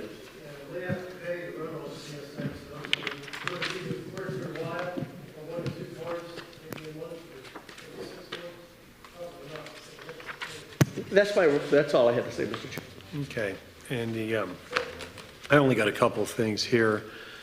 First off, I wanted to congratulate Mr. Resco and Miss Jamie Klein for Park and Recreation.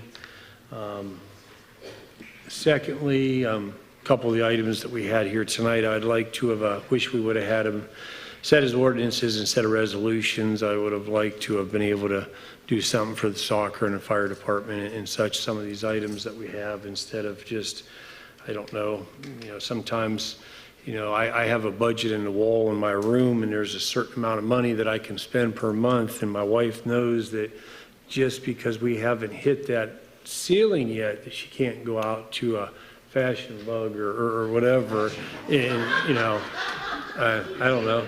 But because if that's the case, then I'm not going to be able to pay the car payment at the end of the month. So I would have liked to have seen us do the things in that way we can support.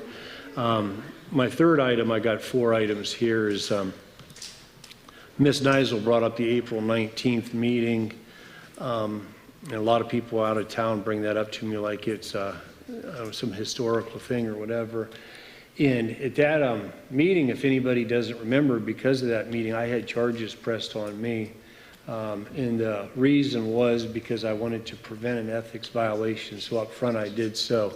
And then I was educated on that and found out, now I'm an educated man, and I found out that I don't do things that way. I allow the person to do so, and then the law director goes and gets with the ethics board on this. So I'm kind of expecting Mr. Stemper to come pulling in my driveway this week with the letter notifying me of charges being pressed there for one of my council people, like he's done previously on another council person. You know, I'd like to see some consistency so that we don't have a animal house, or however we referred to council earlier. And the last thing is I see a lot of things that we're not able to accomplish. We're still not doing enough business here. So I'll be glad when the 4th of July rolls around that I have Mr. Fritz's paperwork that I can appoint somewhere. And I made it very clear before that I was going to appoint my daughter, but just so there's a little bit of suspense, now that my wife has pulled her name out of Park and Rec, she may be in the running for the at-large position. So we're going to get some business done. If somebody wants to make a motion to adjourn the meeting. I'll make that motion. Okay, first, second, roll. Yes. Yes. Yes. Yes. Meeting adjourned. Motion. Meeting adjourned.